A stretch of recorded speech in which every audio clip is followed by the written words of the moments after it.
I have built for over 100 hours in my creative world so far, and man, we've built a whole heap of stuff. Oversized medieval cities, mining facilities, ocean villages, you bloody name it, mate. So this video consists of episodes 5 to 9, and if you missed that first movie, be sure to check the description. So let's get straight into episode 5. We've built plenty of villages here in my creative world, and I think it's time to finally create something more in line with a city. I'm also wanting to challenge myself and try building in a style I have essentially no experience in. And dude, words cannot contain my excitement, so let's just get started, mate. Alright, so this new style that I'm wanting to try out is going to be Gothic architecture. I've built like maybe 1 or 2 builds vaguely in this style, and so the first step, of course, is going to be Googling it, and what the fuck, man? Come on, dude, but I'm not a robot. Oh, dude! Dude, you see that? Like, you never know if you want to count that as a motorcycle or not. Like, I mean, I guess it's part of it, so. All right, Gothic architecture. Let's head into images, and we just want to get a general idea. See, all these look really cool, but I think I'm wanting more of like this kind of style, like dark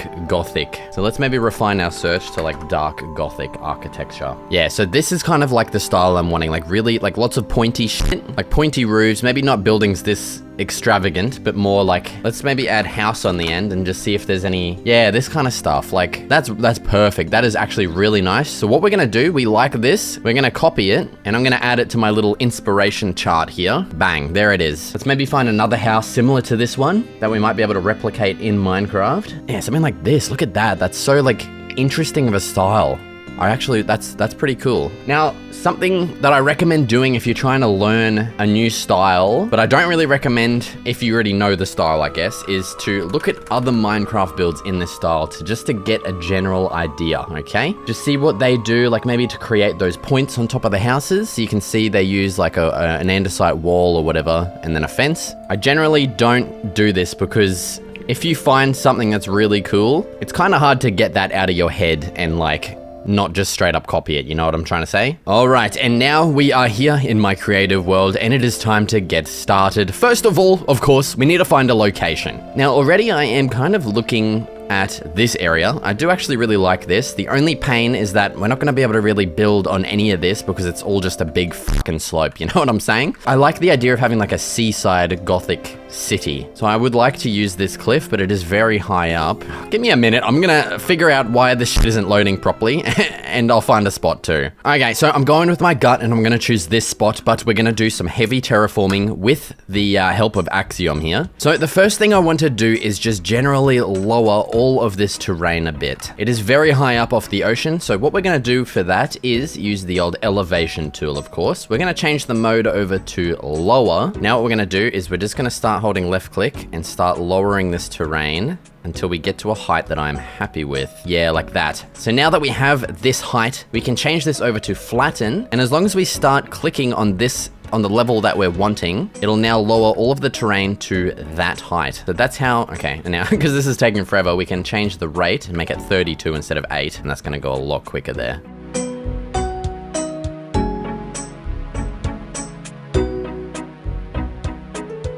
Okay, and there we have the area that I'm wanting to work with. Obviously, this over here is not finalized.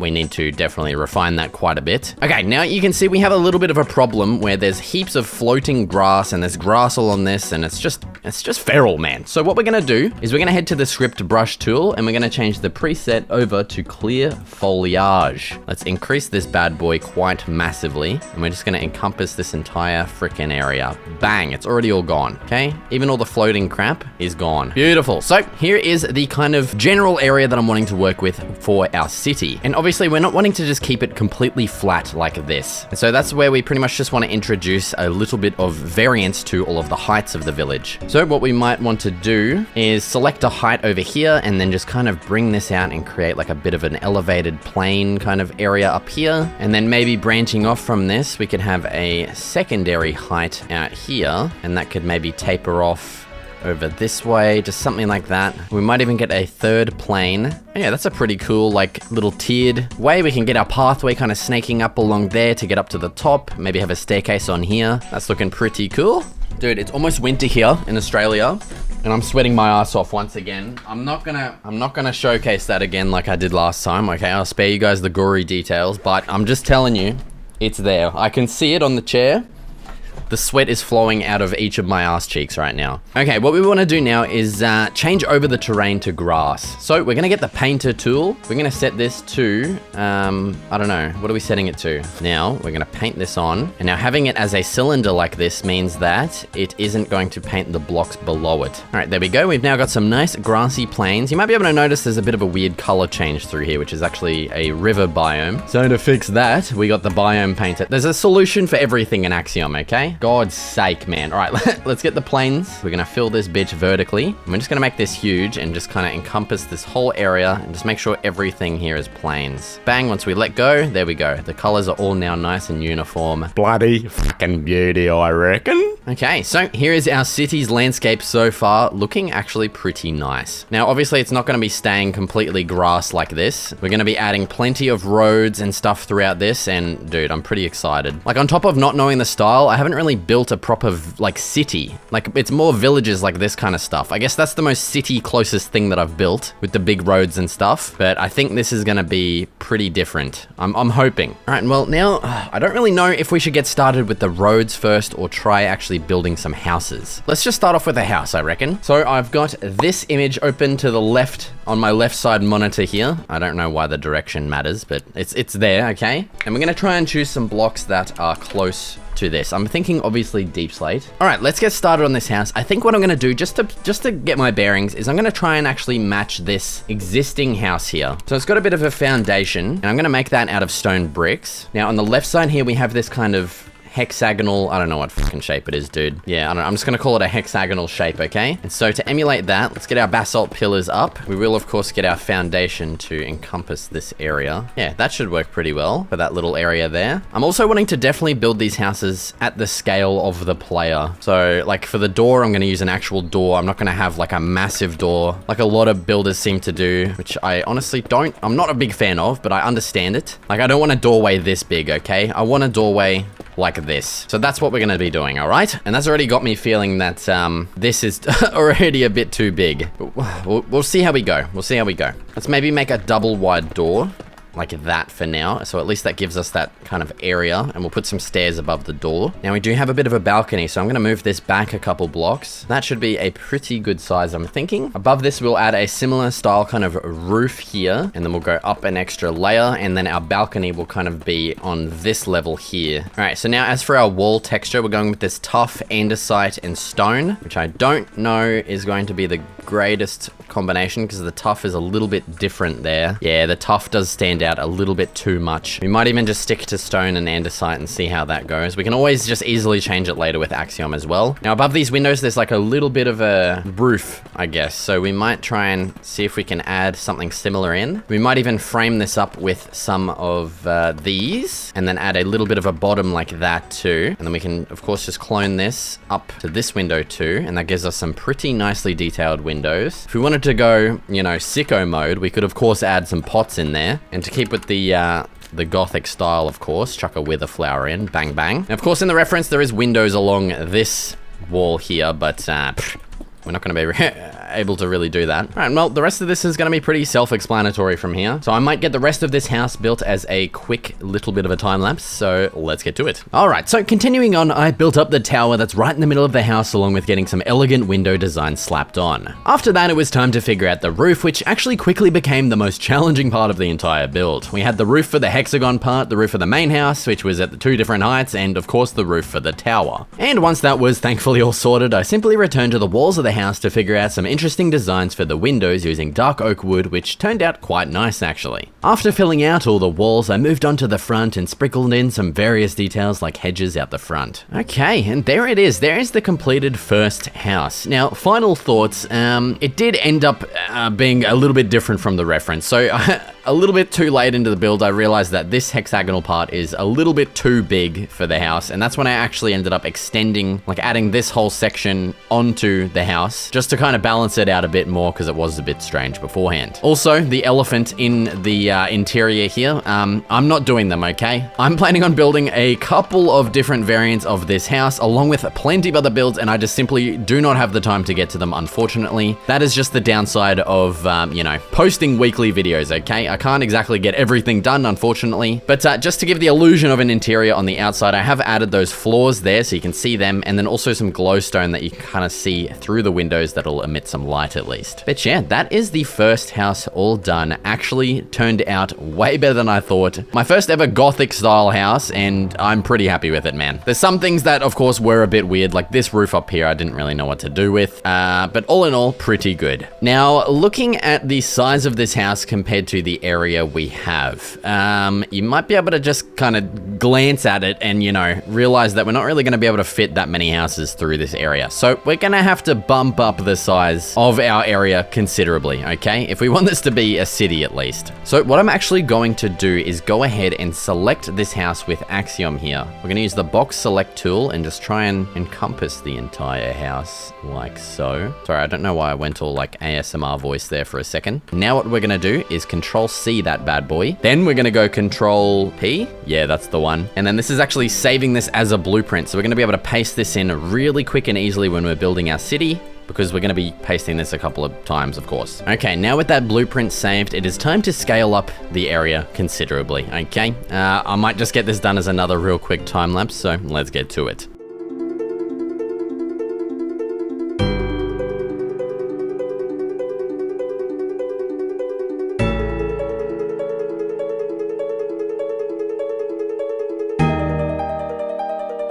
Okay, so here is our new and improved area. If we now go ahead and paste our house in, you can kind of see, yeah, now it's at a scale where we're going to be able to actually put in quite a lot of these houses around the place, okay? And that's how, like, you know, we're going to be getting a freaking city in here, okay? Also went ahead and added a bunch of these little, like, pinnacles and stuff. That's because I actually plan on adding, like, a big stinking lighthouse here. And now it just kind of makes sense having all of these little things everywhere. That's what the lighthouse is warning you about. And, of course, obviously, the land itself. Now, I don't really know how, like, coastal stuff works, having, like, I'm just kind of mimicking how there's like a line of stone around the cliffs here. That's kind of what I'm going for with this. Yeah, you know. Oh, one thing I forgot to do, the biome painter. Biome painter, you bloody bastard. Get all that back in there. Beautiful. Okay. All right, well, now that we have the general size of our houses, like, I'm thinking... Can I paste it in? Thanks, bro. Thank you. I'm thinking most houses are going to be at this kind of size. So we can kind of use that to plot out our land, get our pathways added in is basically what I'm trying to say, okay? We can kind of plan out like areas where we want like maybe like forest kind of land. So I'm just going to paste this house in for reference so we can just have that there. And so for our pathways, I'm thinking the painter tool is going to be much easier than what I would usually use, the actual path tool where you can kind of draw along. Actually, just forget what I said. We are actually going to use the path tool. The only annoying thing with the path tool is going up slopes. It's like a bit of a pain in the ass, but it's not that bad, okay? All right, so I've left this little divot here. This is where our pathway is going to connect over. Like, we're going to build a bridge eventually, and it's going to connect over from this pathway over to this one, okay? Oh my God, I need to do something about this terrain. That's quite rank. Smooth tool to the rescue. Chuck him over there. Bang. That's pretty good. All right, back to the path tool. We need to figure out the size of our path. I'm thinking like a 5 wide path or something like that. Yep, that's the perfect size right there. I don't know what that actually is. That's like 1, 2, 3, 4, 5, 6, 7. That's actually quite big, but that's fine. Oh, or do we go one smaller? Yeah, we go one smaller. Okay, continuing on. So yeah, the cool thing about the path is that we're able to set these points, and obviously it's going to connect to it. But the cool thing is that we can adjust these points after the fact. And like, say I don't really like this curve here, what we can actually do is go back and edit this, and we can even add points in between those if we want to smoothen the curve out even more. And then we can go back to adding points if we click at the last one, and then just continue, you know, clicking along and adding our path in. Now, I'm pretty happy with this segment, so I'm just going to confirm that and paste it in like so. That's looking really nice. Now, I'm wanting... Oh, we need to fix this water. We need to fix this water. I'm going to do this with welded / fix water, and then the radius. I'm just going to go with smack bang 50. We're going to have to do this for all of these areas as well. It's just a trade-off of using the elevation command. Okay, the rest is looking good. Okay, so this is the fun part of where we need to figure out, you know, the layout of our village, essentially. I am wanting to add, like I said, a lighthouse here. So let's just go ahead and add a path that'll branch off from here. And I think it'll lead to here. And then I reckon I want to have a big main path that's going to run along this way. So let's get like a little bit of an intricate kind of organic feeling shape. And this house is actually right in the fucking way, you prick bastard. So I reckon this will run along to here, and then we'll curve this up and eventually add the pathway going up to this area, where I think all of up here is going to be like residential, all of this kind of area. Now, the rest of this is going to be kind of self-explanatory, and I feel like it's getting a little bit boring at this point, so I'm going to continue doing this as a time lapse once again, so let's get to it.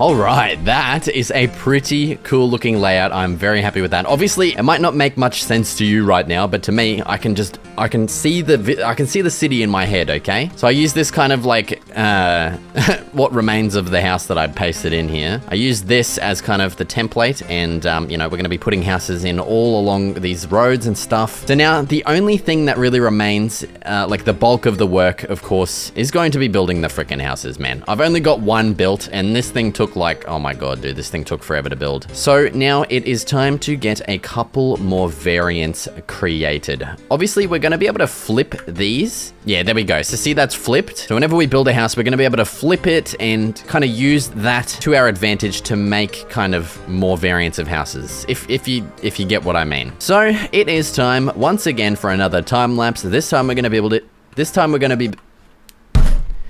gonna speak English, brother. This time, okay, we're gonna be building a bunch of different Gothic house variants. Smaller ones, a little bit maybe bigger ones, different types. Let's get to it. All right, so for this house, I was following that second reference image we gathered earlier, and so after raising up the pillars and getting the front walls on, I started on the weird and wacky roof that I wanted to replicate. And after getting the left half completed, I simply copied and flipped it onto the other side to complete the roof. And I then just finalized the house with some extra details. For the next house, I actually felt we could use the first one we'd created and simply do some cutting, duplicating, and flipping and pretty easily get a brand new house. Okay, I actually got my ass into gear with this next one, deciding to get a bit of a smaller house design that we could use to fill in gaps around the residential areas. There's honestly not too much special about this house. I went with a bog standard stair style roof along with some roofed areas below on the front wall. I also used dark oak wood for all of the window details along with plenty of greenery to bring it to life. Alright, here's another look at the houses that we made. This is the first one here with the weird wacky roof. The second one that was, yeah, again, a little bit of a cop-out as we just used the existing house, but it still turned out really nice. And then the third house that we built, a bit of a smaller one, also turned out very nice. And, well, now what I think it is time to do is get started on some other types of buildings, okay? You know, a city doesn't just have houses, it's got plenty of other things, including, you know, maybe a Gothic city might have a cathedral or, you know, some stuff like that. And I'm honestly, I'm very scared to get started trying to build a freaking cathedral, man. Like, oh, dude, I don't even know where to start. I've never built anything like this before. Like, this is like the reference that I'm going to be using, and yeah, I have nothing else to say, so let's just get into it. Okay, obviously, first off, we need to choose a really nice spot for this cathedral. I want it to be pretty predominant and maybe central to the city. So this is pretty much the center of the city right here. So I'm thinking I kind of want it in this spot, but obviously it's going to be a bit hard to work with this pathway here. So I might change the shape of it a bit, make it a bit more straight so that we can fit a cathedral in here. And I also need to change up this landscape a bit too. So let's grab out the old painter tool. Let's set it over to grass and just delete this path a little bit here. Okay, so now we're working with this. Let's grab out the path tool once again. We're going to set it over to bloody cobble. I'll start placing in our path, making sure to get it a little bit straighter this time so we can actually work with this area a bit better. Okay, there we go. Now we have a much easier area to work with. What I'm also going to do is grab out the elevation tool, set it to flatten, and I'm just going to carve out a little bit of an area for us to add this cathedral. Honestly, I have no idea how big this is going to be, okay? I have zero freaking clues whatsoever. So I'm just kind of carving out I feel like a more area that we're gonna need, and we can of course just replace the terrain when we're done. You know what I'm saying? Okay, now it is time to get started building. I've got a couple of different blocks here. I've got some black stone and some deep slate because I don't know. I feel like this building needs to be darker than these houses, which are actually quite light with the stone. So I'm gonna, I don't know, I'll try a bunch of different kind of, you know, things, and we'll see how we go. Also, with the reference, I'm gonna be following it for like the details and stuff. I'm not gonna be exactly trying to match it, you know what I'm saying? But there's certain things that I really do like on the sides of the wall of the door, there's like kind of elevated little balconies. So there we go. We've now got our 2 windows in the door in the middle. Above this, on the 2nd floor, there is another balcony, which I'm gonna add in with some deep slate. I don't think there is actually a balcony there, but I may actually just do something like this and add maybe fences on front of that just for some depth and detail. So now let's stack this up quite a bit, just so we have a lot of room to play with here for this top window, which is gonna be quite intricate, I think. So maybe something like that. That's all right, I reckon. It's a little bit too thick in here, and I'm not really sure how we could actually de-thicken that. All right, happy with that. That looks good. I think I'm gonna use yellow stained glass here, and maybe just see how that looks. Hopefully it doesn't look like pee-pee. There we go. You can't even really see it, but that's our yellow stained glass, and we're gonna put plenty of lights behind that too. Now, let's clone this over. I know I said at the beginning that I'm making these builds at the scale of the player. I think this is probably gonna be one exception to that, okay? Because this thing's obviously quite huge. Like, it even spans out over onto the freaking pathway, man. Holy mother of God. This might be too big. How are we looking from afar? Damn it, dude, it's pretty big. But it's meant to be, okay? Nah.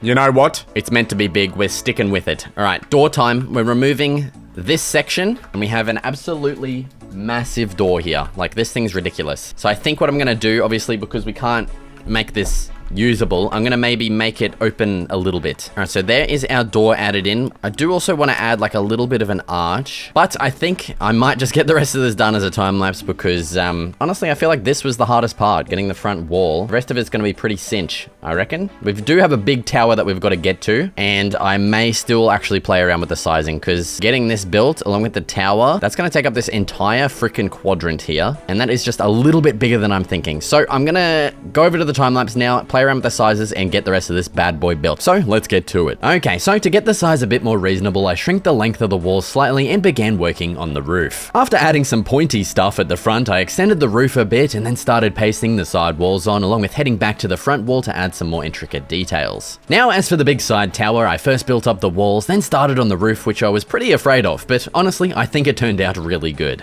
I then added some gables to the main cathedral roof and began adding more detail work to the walls with some deep slate tile walls and slabs.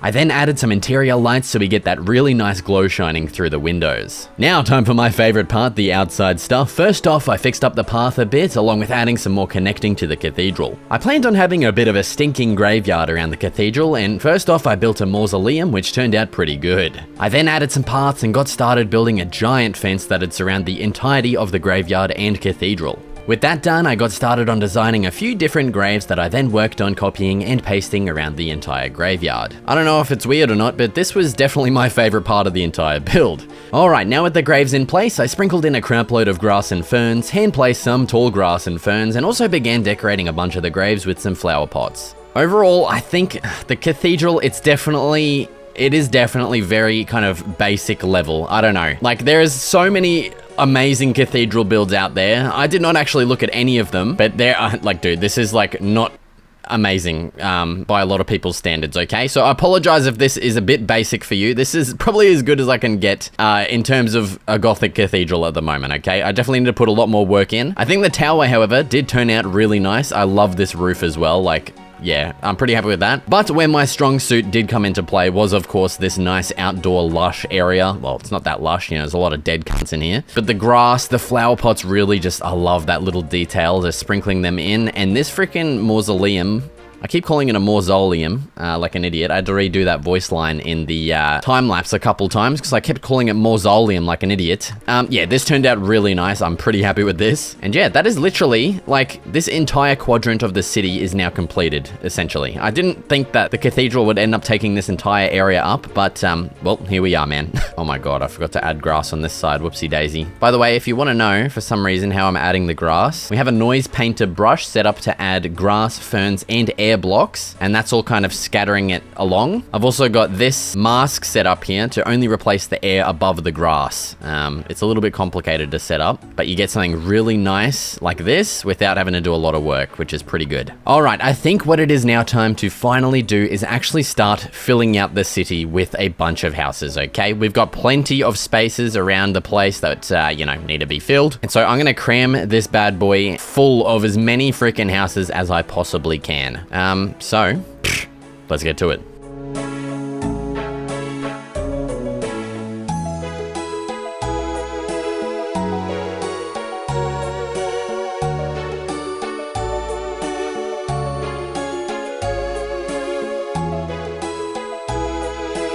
Holy snapping dog shit, dude. Look at this city. Holy mother of God. This turned out so much better than I thought it would. We're gonna take a look with the ortho. Oh my God, dude. The ortho camera mod. This looks so sick, man. Holy crap. Like, even though there's only like 4 different kind of houses throughout this entire city, I think I did a pretty good job of kind of interdispersing them and making it feel like there's a lot more different types of houses, I guess. But yeah, dude, I think that is all of the houses we're going to be placing. Obviously, we do still have this kind of stone front shore area. And now, what I'm thinking of doing is honestly receding all of this back a bit to closer to the pathway. I still do want to get a lighthouse here, but I'm really happy with like the frame of this right here. Like, this is so good.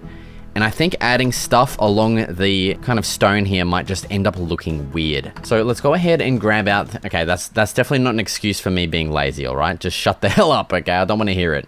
So we're going to grab out the old elevation tool, and we're going to kind of just redo this area a little bit here. Then, of course, we need to fix up the water. So another way to fix up water when it's all kind of like connected like this, we can use the old flood fill tool. We can increase the limit quite a bit, and then we just simply select the level that we want to flood fill at. There we go. And as you can see, that just nicely fills up everything there. Now, obviously we do have some spots out here where it wasn't really connected, and you can't really use the flood fill tool against water. Like, it just, the option doesn't come up. So this is where I like to have world edit installed, and we go / fix water 50. Bang, it's fixed. We just got to go around to every spot and just do this command in the water. Bang. I'm actually really liking this cliffside a lot more. Like, it's a lot more reminiscent of this. Instead of like kind of a gradual slope down, it's more like a really steep slope. All right, let's change this over to raise, and then we're gonna add back in the water all of our little like bits and bobs, okay?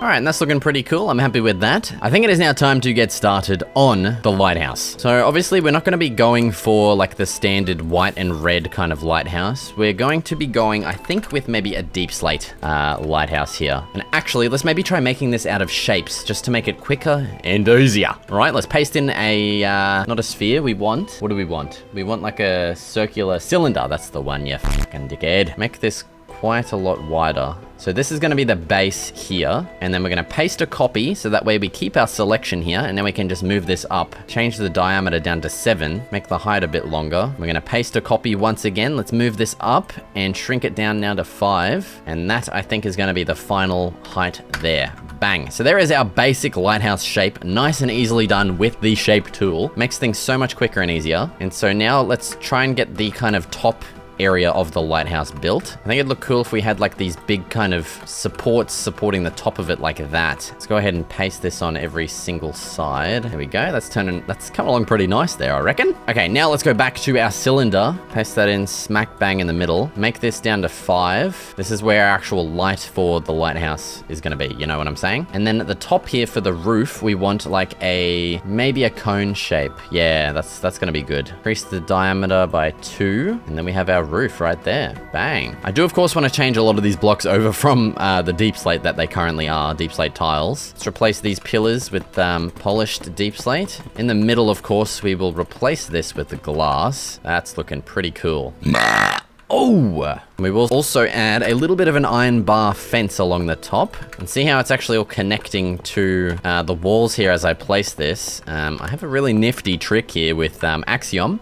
If you make sure you enable Tinker here, it allows you to right click with an empty hand on spots, and it kind of acts like the debug stick where you can detach stuff, but it's so much easier because you can just aim at what you want to get rid of or change, and bang, it just does it. Oh, dude, this is looking so good already. Holy mother of God. We definitely need to add in some windows, and I think that actually needs to be 3 blocks tall, not 2. Okay, and well, yeah, once again, you kind of get the point now. I'm just going to tidy this thing up, add some details, and get all those windows built, and we'll get that, of course, done fun as a time lapse, so let's get to it. Alright, so continuing work on the lighthouse, I added some more details like deep slate walls in the corners, a front door, among a couple of other things. With the lighthouse done, I felt the coastline was very flat, so I added some lumps and bumps, which don't look great, but we fix this later. I also forgot about this empty spot, of which I felt a farm would fit quite nicely in. Now, it was time to add a crap load of spruce trees and the rest of all the blank spots around the houses, along the pathways, and in front of the cathedral. I then smoothed off those lumps and bumps, which looks much better, and then got straight into building a certain detail, like a barrel pile, and then copied and pasted it all around the city. I did this with bushes, piles of pots and barrels, and more. Holy crap, is this city looking so much better with just simply the trees. Man, like that adds so much, it's just insane. I also forgot to show it in the time lapse, but we also built this cute little dock here that I actually forgot to add some details to. Give me a second here. Okay, that's looking a lot better with those little couple of details there. Now, if we come down to kind of the street level of our city, you'll now be able to tell that we have a lot more details. Like I mentioned in the time lapse, you probably didn't get to see them very well, so here's a closer look. We've got piles of stuff like this,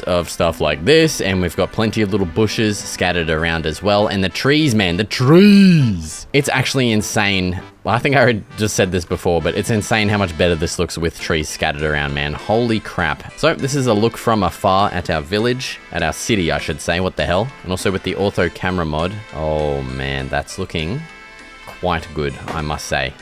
Right, well, it is time for the next thing, which I also actually completely forgot about. We need to connect this city up to the rest of my creative world here. Everything here that you can see is connected with pathways, so it's time to get that done with this next city that we've just added in. And so we actually have a very quick and easy way to make bridges that I'm going to show you right now. So we're going to be grabbing the path tool once again, set this over to the same block as our pathway, which is cobblestone. We're going to start right here, make sure it's the same size. Then I'm going to add another point here, and I'm going to bring this all the way out in a straight line using this arrow here to where we want it to connect to. Now, it's a bit annoying that we have two different heights of landscape here.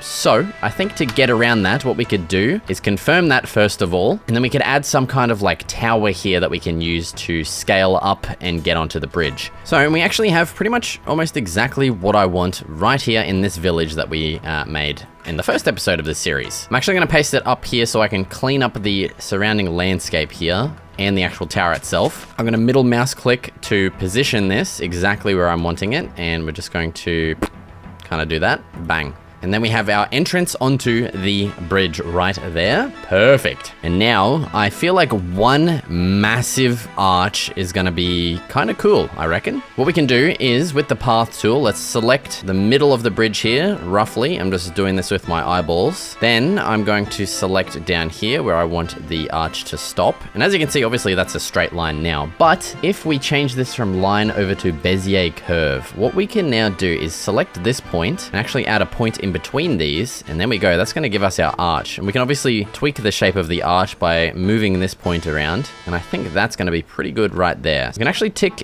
use stairs and slabs to get more of an organic looking shape as well. So let's do that. Bang, dude, there is our arch. And with that one arch done, what we can of course do is copy and paste this onto the other side till we get to like probably right there. And now because I'm wanting this to be like kind of still a Gothic-ish bridge, I guess. Like we're not quite in the Gothic land over there, but I want this to be kind of reminiscent of Gothic, I guess. So we're going to add in a couple of little stylistic things to this bridge here that hopefully make it feel a bit more Gothic-y. And well, now what I'm going to do is just add a bunch of like arches and stuff in here and just add maybe like a railing on top, just kind of boring shit. So I'm going to get this done as a final time lapse right frickin' now. All right. Wow. I've never done that before, but I forgot to hit start recording like an idiot. But here it is. Here's the completed bridge. So like I said, I was going to add in some arches in here. I also added in a little bit of a fence along the entirety of the bridge too. And I also just duplicated this little tower and pasted it in over here. And that's pretty much it. The bridge is now completed. We now have a way to get over to the new city. All right. And that is just about going to do it for our brand spanking new city in the creative series. In this video, I'm going to attempt to create the absolute largest build I've ever attempted in my creative world. So far, we've got plenty of villages, a big stinking farm, and our newest addition, this Gothic style city, but we don't have any mother humping empires yet, do we? So it's time to get started, mate. All right, and here we are back in the creative world. First of all, of course, we need to find a spot where we want to start building this empire, okay? Dude, I'm kind of scared. I don't know, man. I have no idea how I'm going to build this, so We seem to be kind of sticking, like keeping all the builds close together. So I feel like we should probably choose somewhere that's going to be adjacent to an existing city. Maybe we could finally explore these plains up here. I reckon this would be quite a nice spot for an empire. Obviously, it's a bit hilly. We're going to have to do some terraforming as per the usual. But dude, this is looking pretty good. We're definitely going to have to probably remove a bunch of this forest to make room for this because it's going to be pretty big, I think. All right, well, honestly, let's just get straight into it. Apologize if you can hear like crinkling sounds. James is hiding behind the wall just watching me as I record. You gonna come say hello?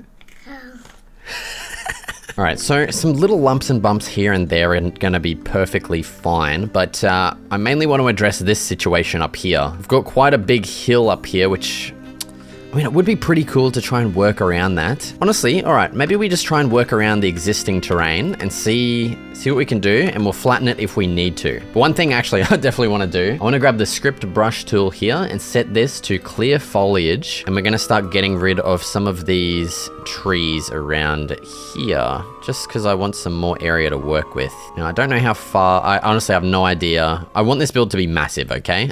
And I don't know how big that actually is going to be. So I just want to give myself plenty of room. We're also going to get the biome painter tool here. We're going to set this to plains and just change all of this forest grass over to plains grass, so it's all nice and uniform. Okay, now we do actually have a couple of like little you know, stuff going on here with the landscape, so let's actually just fix those up. Let's get our elevation tool and we're just going to fill in all of those gaps around the place. Yeah? This one? That's not Cheerio, that's Nutri-Grain. Okay, that's looking a bit better now. Of course, we're going to grab the painter tool. Let's replace all this stone and crap with grass. There we go, that's looking good. Oh, and I didn't even realize there's a little village in here too. Oh, that would be cool. That could be part of like my idea. Basically, we have this empire, like big castle thing, and then surrounding it, we have, you know, villages. Dude, it's gonna be pretty crazy. I don't know how I'm gonna do this, but yeah. All right, so that is our landscape there that we have to work with. Obviously quite hilly, but I think we could maybe make this work. I'm hoping. It's definitely gonna turn out a lot cooler if we can make it work with this terrain. All right, I'm not gonna lie. I did, after this, go ahead and spend the next 4 hours building crap, and it just did not look good, man. So we're back on the drawing board. This is the terrain as well now. I've just made this flat area to kind of add the back middle, like tallest structure, I guess. So originally I was going with like a kind of quartz stone and deep slate block palette for like a royal kind of theme. But now, oh, man, I just could not make it work. So I'm gonna stick to my roots, and I'm gonna build mainly like kind of using this kind of block palette, like stone, wood, yeah. So hopefully I can make that work, because wow, that sucked. So I'm actually going to smoothen off the rest of this terrain here because it's still quite bumpy. And let's just head down here and get started. And I think the easiest way to do this would be to kind of build a bunch of assets that we can then kind of paste around everywhere and then connect them all together with other stuff. Honestly, I have no idea, okay? I have not built an empire or anything like that, and this is turning out to be quite difficult, man. So yeah, up here you can kind of see the style that I was going with, and yeah, we're just getting rid of that, man. Okay, so to get this started nice and easily, the shape tool is going to be our lord and savior here. So let's get out the old cuboid. We're going to paste that down, change the block of course to stone, and we're going to figure out a width here. I'm thinking maybe like 15, and then we're going to scale that height up quite a bit as well. So this is going to be one of the tower's kind of designs. Okay, let's paste that in. And now up at the top, I want to create our like castle crenellations, I guess. All right, so for the top design, let's get this figured out here. Firstly, I reckon we just stack this down, and then we try and kind of figure out like a design that's gonna work with this. Obviously, that's not gonna work because that's freaking even numbers, man. What am I thinking? That's not gonna work either. Oh man. Yeah, this is actually turning out to be the most challenging build I've ever made. Like, I've never actually had to completely redo everything before. Let's try something more like this. Just every one block will have a gap like this. And let's see what we can do with this. So I reckon underneath here we could definitely have some stairs for a little bit of, you know, something interesting. Oh, and I feel like I want this whole like top bit to stick out an extra block, just because it's kind of small for the area that we're working with, you know, for the size of the tower, I guess is what I'm trying to say. And so that would mean if we went ahead and cloned this onto the other side, it would be something like that. So we've got that kind of corner bit there taken out. What we might actually do is I think I want to have that corner in. That gives us something like that, which I think will be quite quite nice. And we could even have this kind of, maybe even a bit more gradually be like supported like that. I reckon that's gonna look pretty cool. Now what we can do is just select this area, and then we can just stack this down to there. We do need to figure out what we're gonna do with the corners, because obviously that's not gonna be joined up, which is, yeah, that is looking pretty cool. I don't know how we're gonna like kind of match that elegance on the top here.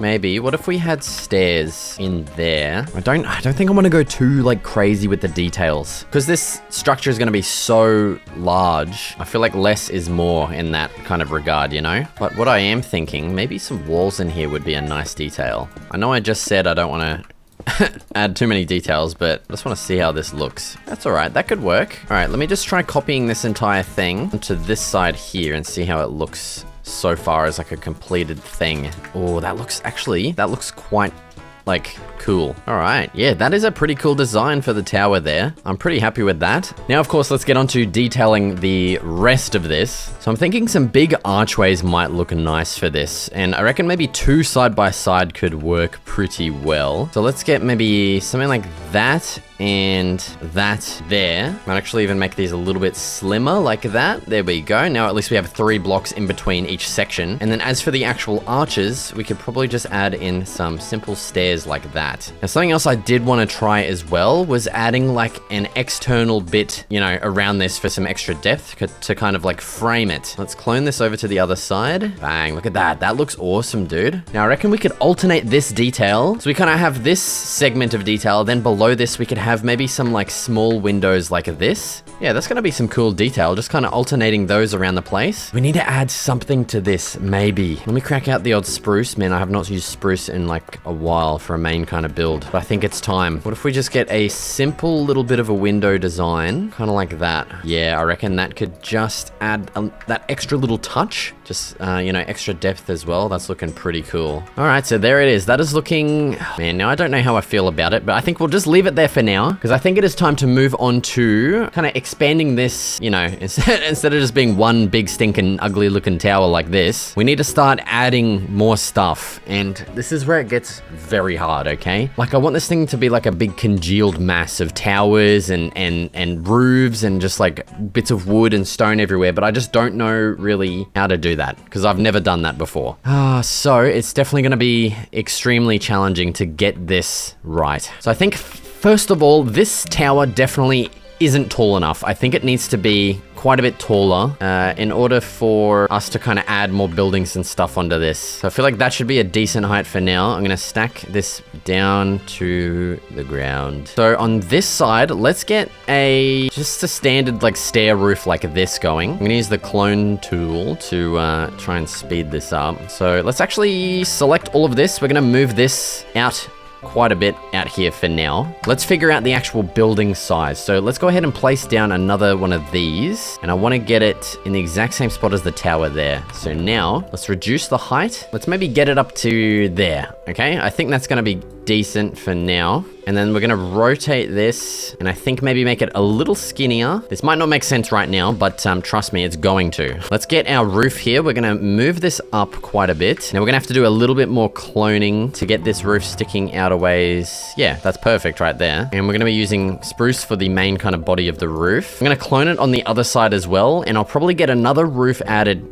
Well, I will get another roof added on here. I think this one's going to be a bit steeper, like a steeper style roof. So I'm thinking this will end up looking a bit like this. Yeah, like that. That's going to be quite steep, but it should work. I may also end up moving all of this down a little bit, because I do want to have those details up there. I feel like that's looking quite nice. So yeah, I'm going to get all of these things that I just mentioned done as a time lapse. So let's get to it. All right, so first and bloody well foremost, I got to work on those stinking roofs, getting some gables slapped on so it isn't so plain and boring. And then I got into creating the white terracotta walls down below. The windows and other details took a bit to figure out, but once I was happy with it, I continued with the side walls along with adding several supports underneath. Now, as for this stone area below, I felt some big old arches would look nice, and once that was done, I headed back to the middle area, added one of these buildings we just completed below, and got to work on the pointier roof above. I also duplicated what we made on the left side over to the right side.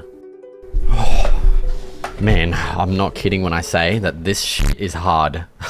Dude, like, just getting this structure alone, it was like a freaking challenge, man.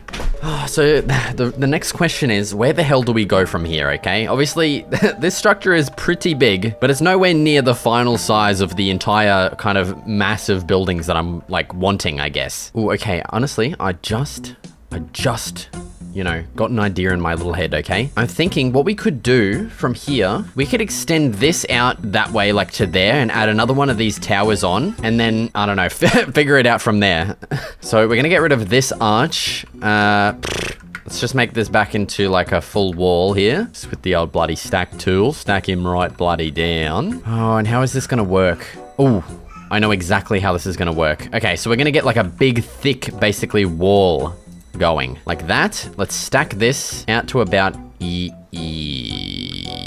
We're also going to make sure that this is touching the bottom because we don't want whatever the hell's happening there. Now on top of here, we'll add our same kind of like design as this, I reckon. So let me copy a segment of this here, and we need to paste this on probably there. Now what we're going to do, well, first we're going to clone this little bit and put it right there. But now what we can do, we're gonna grab the stack tool. What the hell? Okay, there we go. Let's grab the stack tool. We're gonna select this selection and just start freaking scrolling our little hearts out all the way down here. And bang, there is our wall. Let's get the tower. I probably should have saved a copy of this before I kind of mangled it.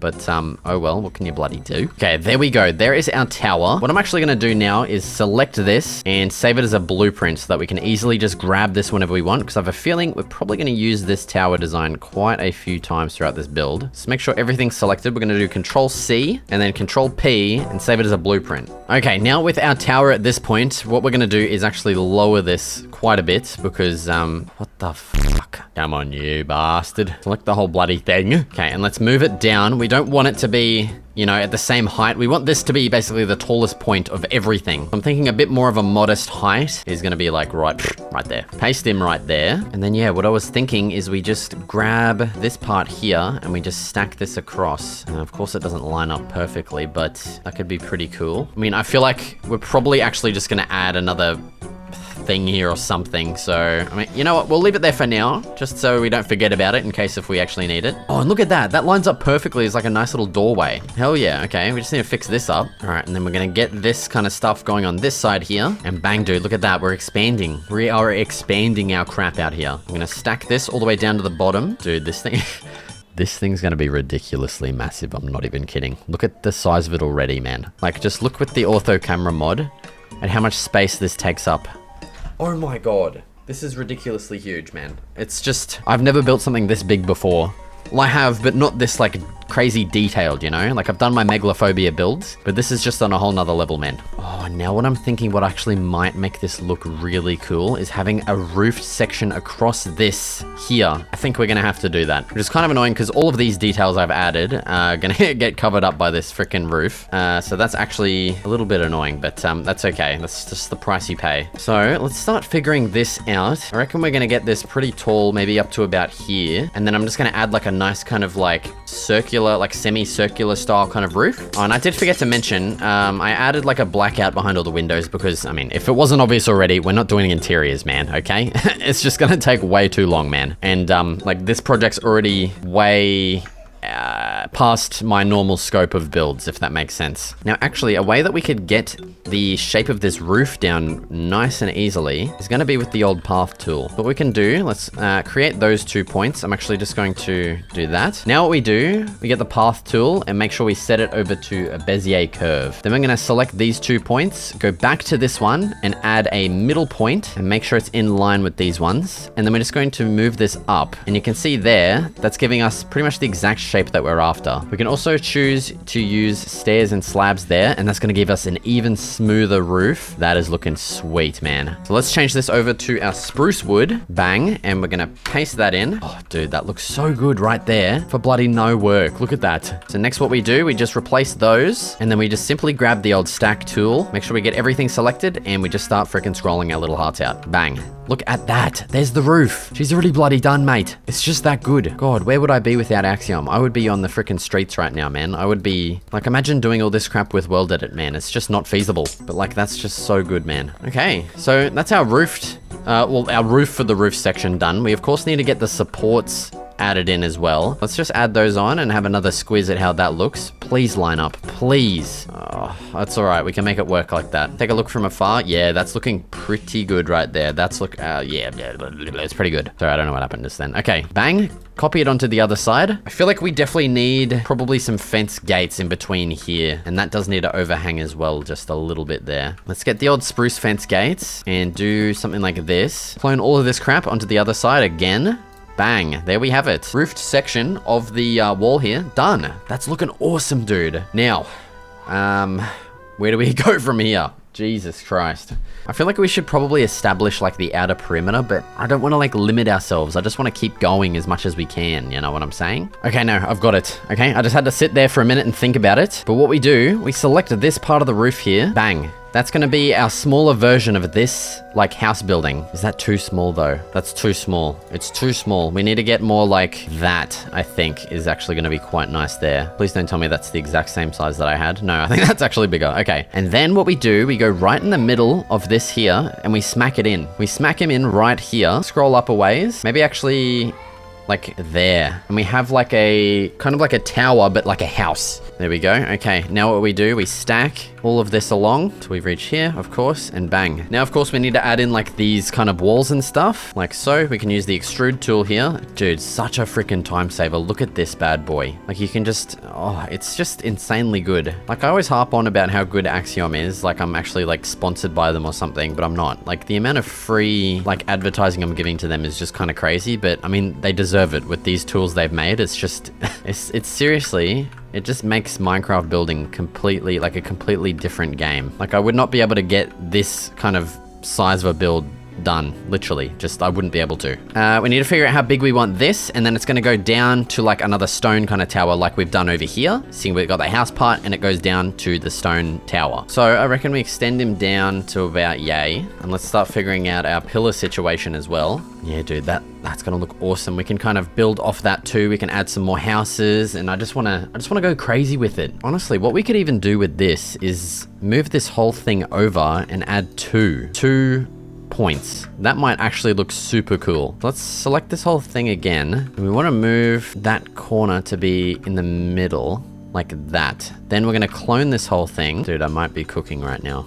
Just you wait and see. Smack that on right there. Bang.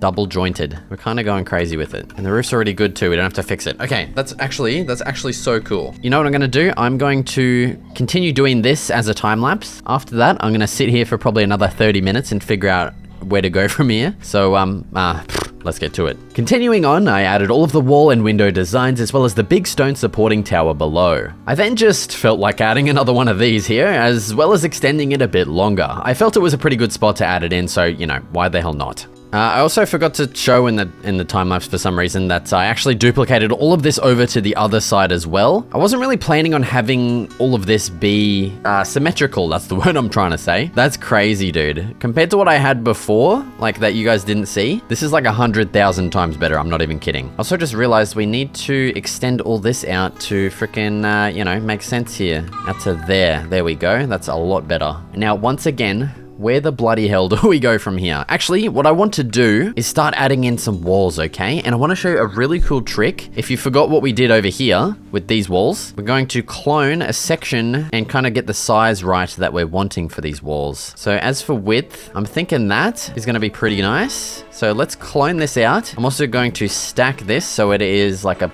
squarical.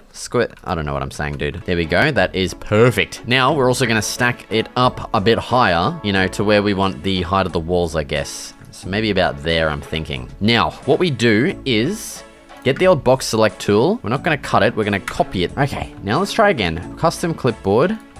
Bang. Oh, look at that. So we just start clicking around and we're going to get these big, beautiful walls that easily. Like, how good is that, man? Now, I do want to make sure that we keep these walls nice and smooth. I don't know. Like, I have no idea how I'm going to do this, man. I think for starters, let's just delete what we've just done. We're going to grab the script brush tool again, clear foliage, and we're going to get rid of a whole bunch more of this, okay? Man, this is already huge. Like, this is already too big for what I have planned, but I mean, we'll figure it out, I guess. All right, back to the path tool. So I think I want it to connect right on the corner of this tower. So let's select that point. We're gonna move that in there, like so. Now, let's start drawing our walls. Dude, I'm super excited for this bit. Getting like the shape of this is gonna be so much fun. Lower the old FOV here so we can see a bit better. And I'm thinking just getting like a circle kind of around here is gonna hopefully work pretty well.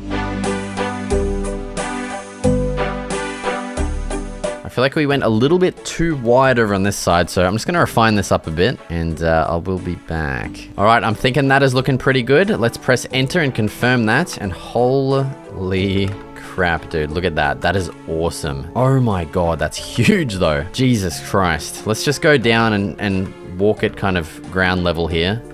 Jesus, that is massive. I hate to say it, but it's just, it's massive, you know? Now, of course, we're gonna need an entrance to this, and I'm thinking right here. And an easy way that we can do that, once again, we're gonna grab the shape tool here. Let's set this to a cylinder, paste that down. I'm gonna rotate it this way, make it a bit taller, and then we're gonna chuck this in, we're gonna make it a bit higher as well. Set this over to air, and then press enter, and there's a big entrance. We obviously need to fix this up, so give me a second. Okay, and there's our entrance all fixed up. Now, what we definitely need to do with these walls is add a bunch more of these towers kind of dotted along, just for a bit of structure. So let's grab our tower thing here, and what I actually might do is get this at a good height, then I'm gonna drag it over here, paste it in, and then actually, you know, fill up the rest of this. And let's paste this in right next to the gate there. We want to make sure we have it halfway in the wall like that. So let's paste a copy. And then we're gonna move this over to this side and paste another copy there. And how is that looking? Oh yeah, that's so cool, dude. And now I'm just gonna dot these around the place along the walls. All right, and that is looking pretty good. Holy crap, dude. Alright, and after this, I just got straight back into expanding our congealed mass of buildings, this one actually being separate from the rest. To make it, I copied some existing buildings and pasted them down and stacked the roof and windows to fix up the gaps. And to finish up, I added black concrete behind the windows and a big arch between here. Alright, and this is where we're at right now. It's coming along pretty freaking nicely, man. I really do like this separated building that we've got going on here. It actually turned out really cool. The way that I copied it, I essentially had like a little bit of like this stone structure and a little bit here, and then that gave me the idea to add like a big arch in the middle here, maybe for like a pass through for a pathway. I mean, definitely we're going to be doing that. Oh, what the hell is a big stinking gap here? What the hell? Okay, we got to fix that up. Stack tool the bloody rescue, mate. Liam has found my guitar and he's probably going to play it.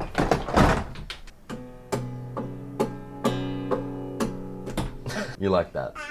Alright, well, I just got a pretty cool idea for our next building, which might actually be another tower, but I want to change it up a little bit. Let's get our tower in here and paste him in right about there, I'm thinking. We're actually going to put this probably up to about there. Or maybe actually we can add this on top of this existing building like this. That would be pretty cool. Have it like in there. Alright, but yeah, that's looking pretty good. Let's paste that in, and we're of course going to have to fix up the walls here. So give me a second, I'm going to get all of this figured out. Okay, there's the tower all fixed up and looking sweet. What I actually want to do with this next is add like a wooden roof on here, just for like a different kind of looking tower, because we do have a lot of the same tower around the place here, and it's getting a little bit repetitive. So once again, we're going to head up to the shape tool. We're going to select the pyramid here. We're also going to try and find exactly the middle point of this to save us some freaking hassle. Then we can increase the height. We can change the pivot here to the base, and that way we kind of like scale it up from the bottom, not the middle. And there we go. That's how we can get a quick and easy like roof like that. Now the only annoying thing is like,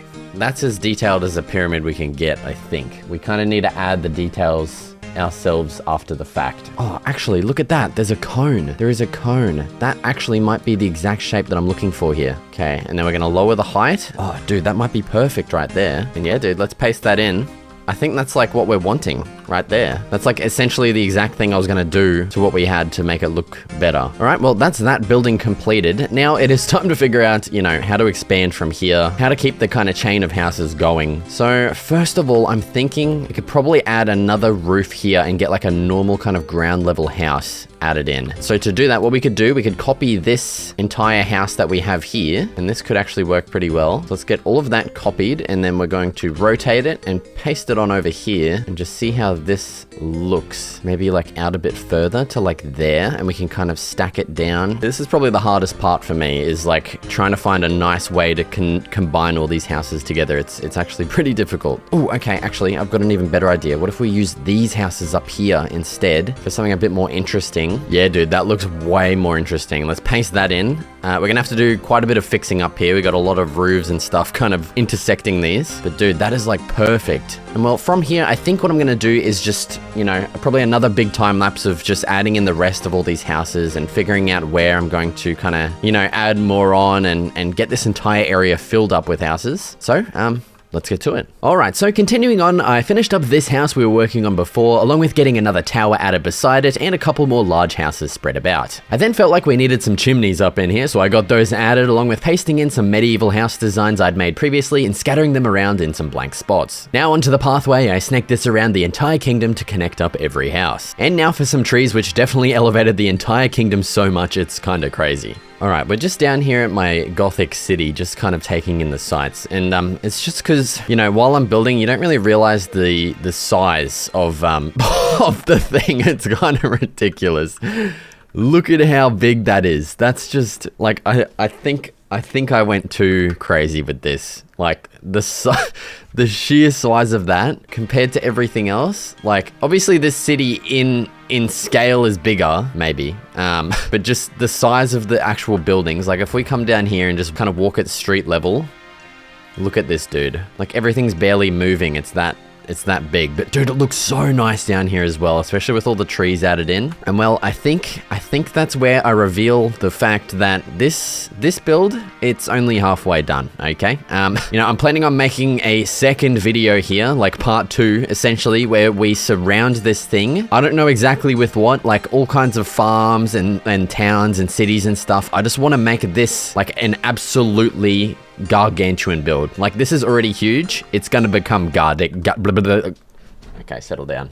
It's gonna become gargantuan, okay? Alright, it is time to expand upon our already gargantuan scale build here and make it into something, well, just ridiculously big. I'm gonna be sprinkling in hundreds of different builds all around the outside of our empire to complete the build and, well, let's just get bloody well into it. Okay, so my plan on how we're going to expand this build to be even larger is I essentially want to have like a bunch of different slices around this entire thing with all kinds of different builds, like maybe some villages, some crop fields, animal barns, camps, and all that kind of stuff. And I think it's gonna, oh man, I think it's gonna be freaking sweet. But before we can even get to that, we definitely need to link this pathway up to the rest of the world here, okay? So I'm thinking we definitely get this path right here connected up, and then maybe we get another path from here with a bridge. I'm not too sure about that one though. I reckon we'll just get this one added, oh, maybe over here actually. We can connect them up like that. Yep, okay, we're doing that. So the easiest way to do this is with well, a couple of different tools, I think. So we're gonna get the elevation tool first, and we're gonna set it to lower, and we're just gonna do that to this general kind of area here. So something like that. It doesn't really matter too much about the shape because we're gonna be fixing this up, because now with something like that, what we're gonna be doing is grabbing out the slope tool. I haven't used this one in a while, but if memory serves me right, what we do is we set the start point and then the end point, which is going to be up here. And then we hold down left click and start just basically drawing on a slope here. And it's that freaking easy, man. Look at that. Look at how good that looks already. Next step is going to be getting out the path tool next. So we're going to set the shape to flat. The radius, I think, for this path is just 1. If we just click, yeah, there we go. So we're going to change the block as well over to cobblestone, which is our pathway block. And now what we can do is just start kind of clicking up along this pathway. But next what I want to do is actually gradually make this path thicker and thicker to kind of blend into this size pathway up here. I'm thinking we increase the radius by just 1 more for here, and we'll start continuing on our pathway up yonder. There we go, something like that. That's looking pretty nice. Now up at this top part, we're going to continue this pathway and just simply link it up to the existing one over here.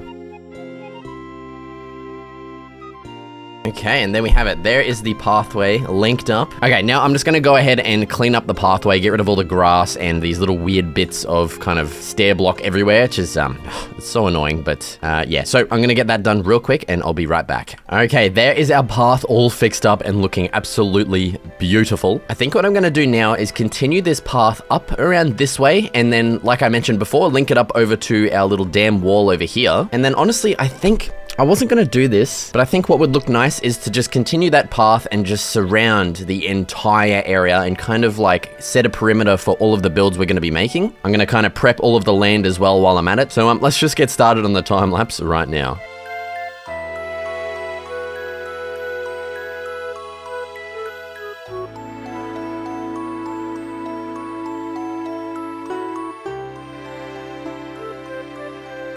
Okay, we are back. That took a lot longer than I freaking thought it would, man. But holy crap, there is a pathway completely added in surrounding the entire kingdom. And that pretty much marks the perimeter for all of the builds I want to include around this thing. Speaking of, let's actually just finally get started on the first one right next to the main entrance here. I want this to kind of like take up this area, you know, that I'm marking out here. And I'm thinking a bit of like a camp would look like, I don't know. I think that would be pretty cool. All right, and so what I want to do first is actually just clear out a little bit of foliage here. And I want to actually make like maybe 2 or 3 different tent designs, okay? I reckon just like a really big one, and then a medium one and a small one would be pretty cool. So I think that's a pretty nice shape there for the largest tent. Let's grab the clone tool and just flip this over onto the other side to make it nice and easily. Then of course we can just select the whole thing again and stack it down to create the, you know, the tent there. And so my main thing that I really like doing with tents that I learned from my good friend Extra Builds is that, you know, they're very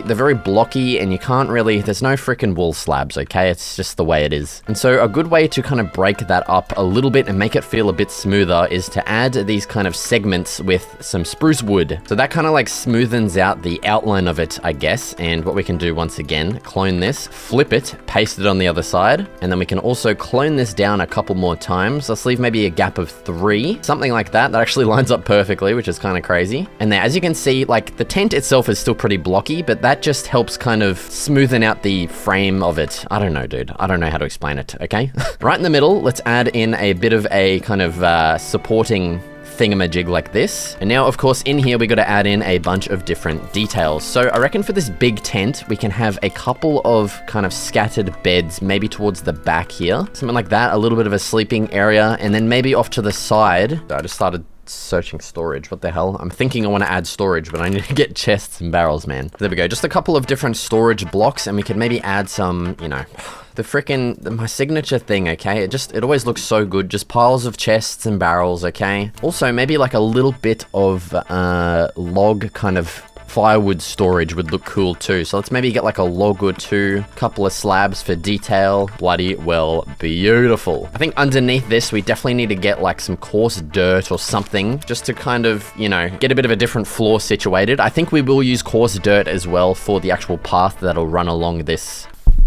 Sorry, I just punched the mic there. Don't know if that hurt your ears or not. Maybe get some like saplings added in a couple of these pots just for something interesting. I think that's cool. All right, now with this built, what we can go ahead and do is grab out the box select tool with Axiom here, and we're just gonna select this entire tent here. Now what we do, we press Control C to copy it, and then we press Control P, and we can save it as a blueprint. Now, if we click up here, we can find our tent big, and we can just click on it and do Control V to paste it in wherever the hell we want. And yeah, so that's basically how we're going to get our tents kind of sprinkled around. I don't think I actually want one here, so I'm actually just going to delete this one real quick. And maybe in its place, we can get started building a medium one. Okay, I've actually just decided to bring it back so that we have it as reference. Let's get started building the medium tent. So we'll make this one that big, and we're gonna add our little same kind of like wrap around this. All right, and that's looking pretty good for the medium tent there. Let's add in our poles, and I'm just going to scatter around a bunch of details. Okay, and there we go. There's that one done. This one's like a bit of a utility tent of sorts, I guess. We got some little bed rolls on the sides too, which are pretty cute. So once again, I'm going to do the same thing. I'm going to select this whole thing, save it as a blueprint, and then we'll get started on the small tent. Okay, now for the small tent, I reckon we do something a little bit like... Oh man, this is gonna be kind of hard. All right, and there is our small tent. I just made this into like a personal little tent with one bedroll and a couple of random details and stuff. And yeah, there we have it. There is our 3 different tent sizes coming along very nicely. And so now what I'm going to do is delete all 3 of these. Bang, see you later. And now it is time to figure out the layout of our campsite. And so to do that, I'm gonna grab the path tool once again here, and I'm gonna set it to coarse dirt. And let's just select right here. I'm probably gonna have to do a bit more terraforming, I reckon, because we don't have a lot of flat area to work with. And also I do wanna have this path kind of connect, you know, maybe up to multiple different sections. Now I'm gonna start working on flattening off a little bit more of this landscape so we have a lot more area to work with.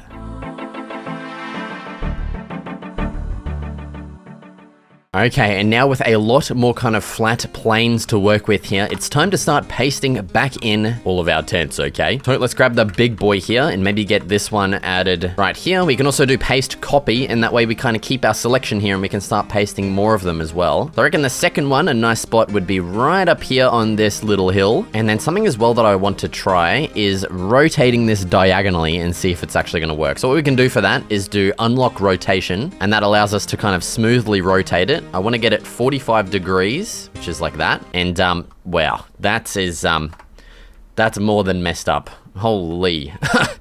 Okay, that's gonna need quite a bit of fixing to get looking right. Oh, Jesus, man, I just can't be bothered trying to fix that. That's too far gone. Okay, so with our 2 big ones, let's just change this over now to the, what the hell, I've got 2 smalls, brother. I didn't call this one medium. Oh, what's wrong with me? Let's start pasting some medium ones around the place. And, well, yeah, you kind of get the point now. Like, this is what I'm gonna be doing. I'm just going to fill up this area with a bunch of different sizes of tents, and then we'll come back and add in all kinds of details. So give me a minute. I'm gonna get this done right now.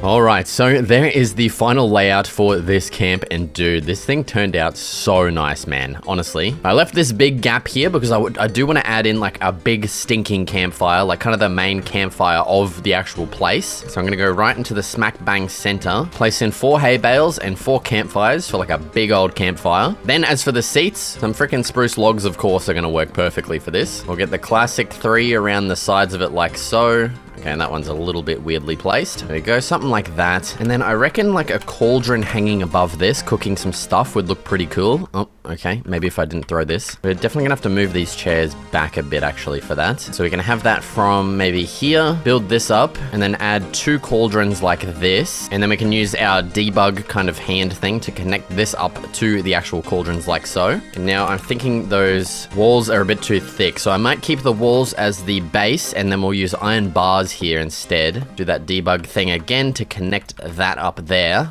Yeah, I think that's looking pretty cool. Could maybe get some water in one of these just for, I don't know, something interesting looking. Now, I reckon actually what we could probably do with this path is get some texture into it. You know, all the way back when we first started this, I was meant to get texture in our cobblestone path, but I don't know, I just kind of kept with the single block throughout everything now, and it's just kind of too much to change. But you know, that's all right. So an easy way to actually add a different block into this is to grab out the noise painter, set our first block to, you know, what the actual pathway is right now, which is coarse dirt. And then the second block, what we want to add texture with, which is going to be some rooted dirt. And then also down here, you can kind of see the noise preview, I guess. So if I just start painting, you can see it's adding like big splotches of the texture. And what we actually want instead is smaller, you know, a smaller pattern. So what you do is you'll change the scale. You'll lower this down, maybe to like 1 or 2. That way you can see we get some kind of different shapes there, a little bit more variation close together, I guess. And yeah, so what we could do,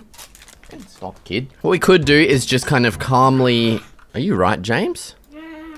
Yeah, you got a mouthful of food. We could try and just follow the path like that. Okay, stop it now. You're scaring everyone, you're scaring me. But another way we could do this is with the tool masks here. If we click edit, we just need a block equals, set it to coarse dirt. And now if we start painting, yes, there we go. So now we can paint kind of anywhere. We can paint up here. Oh, okay, there is actually path up there. But as you can see, it's only going to replace the coarse dirt blocks, basically. So that's just a super easy way to get that texture added in without having to, you know, kind of finically freaking trace along the path. You know what I'm saying? Yeah, there we go. Now we have some texture added into our path that looks a little bit more kind of high quality. If you wanted, you could even add some dirt path in there too, but I think that looks good as it is. So now if we just, you know, exit off of this, we can kind of just add this wherever we want. And I think I'm going to do that. Oh, actually, no, we were going to keep this and we're going to set it now to grass. So now what we can do is we can add in a little bit of a floor around our campsite. And honestly, I don't really like that. So what I'm going to do is I'm going to add in a third block, set it to grass, and try it again. And so that's going to kind of scatter in a bunch of grass blocks throughout that as well. We get a little bit more of like a scarcely kind of path that isn't used as often, I guess. And I'm just going to kind of hand place a little bit more around here. Now, of course, we do need to connect up the path to our tents as well. So I'm going to go around and just paint on a path like this. I think it's a little bit easier to do. Okay, there is our path done. I do want to come back to this campsite because it is a little bit lackluster at the moment. So let's start adding in some more details. First of which, I do want to detail these log kind of chairs a little bit more. Maybe add some kind of stuff, I don't know, to the sides of them like that. Now, as for some details around this campsite, we're definitely going to get some like kind of piles of logs and stuff. And so for that, I reckon maybe like off to the side here, we could get some piles of logs, maybe stacked kind of like this. And that does not look like a pile of firewood whatsoever. So I'm going to remove that. Maybe let's get this a bit more behind here. All right, and that is looking pretty good. Next up, of course, we're going to be getting our piles of barrels and chests and all that kind of stuff. You know, it just kind of makes the area come alive and feel like people are actually living here and such. So I'm going to get like pots and all different kinds of crap scattered around. And that's kind of the final detail I'm thinking that we really need to place all around here.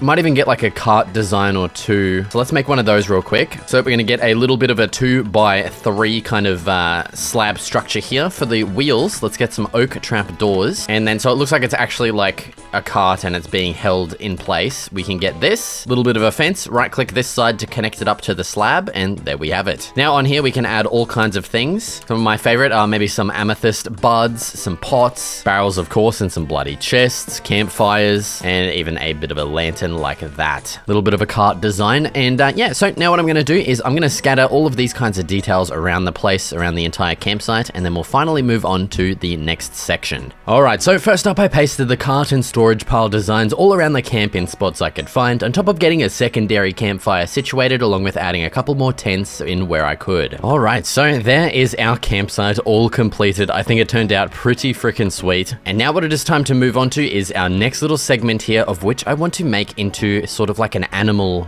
district. Like I want to get like a big barn built and just heaps of like fields of animals. I think that'll look pretty freaking cool. So the first thing that I'm actually going to do is create a bit more of a flat plane here for the barn that I actually want to create. So I think that is pretty good there. Obviously this landscape's a little bit messed up. We'll fix that up later. And the pathway too, I'm just going to replace that for now with some grass because I don't really know how I'm going to do this exactly just yet. And so what I want to do now is create a barn, but obviously this is actually diagonal, obviously. So I'm thinking we might try our hand at creating a diagonal barn. So of course, let's grab out the mangrove wood. It's just by far the best wood for a freaking barn, okay? And then of course, we're going to get out the diorite blocks for the pillars. Let's build up our pillars here, and then we're going to start with creating the front kind of wall design. So I'm thinking we get that classic kind of barn vibe going. We'll get another strip here for our door, maybe something a bit like that. We could even add in some windows here too if we wanted. I don't know how I feel about that just yet, and that's looking pretty cool. I think what we'll do is we'll clone this, flip it, there we go, and we'll paste it there, and that is like the front kind of, well, bottom half of our barn, but that's looking pretty cool there. The next what we'll do, we'll stack this entire thing, and we'll stack this up probably about to there, I think. All right, and now onto the roof. This is going to be pretty freaking hard, I think. So what I might actually try and do is set the top point for the roof, which I think might be even higher, something like that. And what I want to try is using the path tool here. Let's change this over to polished diorite. And what I'm going to do is I'm going to select right here, and then I'm going to select up at the top as well. We're going to lower that radius, and then I'm going to set this over to Bezier curve. We actually need to add in a third point as well. So we're going to put this there and then set our third point and see what kind of shape that gives us. See, it's a little bit weird in the way that it shapes the roof there. All right, that actually looks pretty freaking good for a diagonal barn roof there. So now what I want to try is actually with the smear tool. If we go ahead and select this entire roof, I just want to see if this is going to work. I don't have high hopes here. Yeah, see, I can't. Oh, I can actually smear it. Okay, it looks like that might actually work. I just need to get it like in the right spot. There we go. Oh, that is freaking perfect, man. Look at that. How good is that? Confirm that. Bang. there's our diagonal roof done. Obviously it's kind of duplicated a bit of the front wall here, but that's fine. We'll just remove that by hand. But dude, how good is that? I can't believe that's actually worked like perfectly. Now what we can do, let's continue building this front wall up here. And actually I want this to overhang a little bit too. So we might actually have to smear this again, just out to here like that. That way we have that like overhang of the roof there. Yeah, that's looking pretty good. Now I did actually just realize I don't really want the whole roof to be diorite. So we're gonna have to paint over that and change it to the classic deep slate. We'll just finish up this front wall first. So there we go. There's that added up. I do of course want to get a, should we have a bigger door? Yeah, I think the door needs to be a little bit taller probably. Probably about there. And then we will of course get a little bit of a window up here too. There we go. That's looking awesome, dude. Hell yeah. Okay, now for changing the roof over, we're gonna get the noise painter tool actually. We're gonna set this to deep slate tiles and bricks, of course. We're gonna grab out that tool mask once again. We're just gonna set it so that it's only going to replace the polished diorite here. And now with a single block brush, the smallest you can get, we're just going to start painting this on, essentially keeping those kind of end blocks there the same for the, you know, the trim is what I'm trying to say. All right, and that is looking pretty good. Now what we can go ahead and do is duplicate this entire front wall onto the back. Bang, dude, there we have it. Now we just need to add on the side walls and obviously the interior. And that's like the quickest and easiest freaking barn I've ever like made. Holy crap, man. Like that's crazy good. After this, I built up the walls of the barn and added some stripped mangrove logs for texture as well as some side doors. Heading on inside, I added a little pen off to the left and just a bunch of storage on the right with plenty of hay bales. Heading on outside, I began building a whole bunch of separated animal pens all across the landscape by hand because I couldn't figure out a way to do it with Axiom. All right, and there it is. Our barn and animal pens is all done and this freaking area is looking pretty sweet now. Like I love just having these massive like separated fields all around the place. I definitely do think we need to add some grass back in here. So I'm going to do that with this tool mask set up here and just the scatter brush once again. And I just want to add some grass kind of along these paths over here just because they're a little bit bare. And hell yeah, that's looking good. It is now time to move on to the third section over here, which I'm planning on making into a little bit of kind of a mixture of stuff. So first of all, once again, let's change this over to the frickin' pathway blocks. And before we do that, I actually want to change this pathway a little bit. So I want this more to kind of go up this way because what I want to do is have a little bit of a horse stable that the pathway actually runs through. I think is going to be super cool. Well, actually not through, but I want the horse stable to be kind of right behind it here, just a long building like this. Or I guess we could have the path run through it. Yeah, screw it. We're going to do that instead. Like, who cares? So let's clear out a bunch of this foliage to give ourselves some room for this because it's going to be quite a big building, I think. So this horse stable is going to take up this kind of plane. And then down here, I want to get maybe some houses and like more tents and stuff scattered around. But before we do that, let's get onto this horse stable. So I'm thinking the classic kind of spruce and stone building is going to work pretty nicely. So that's going to be the walkway length. And then of course, we're going to have the actual horse stable areas along here and along here. So I'm going to clone these pillars down, leaving a gap of maybe 5.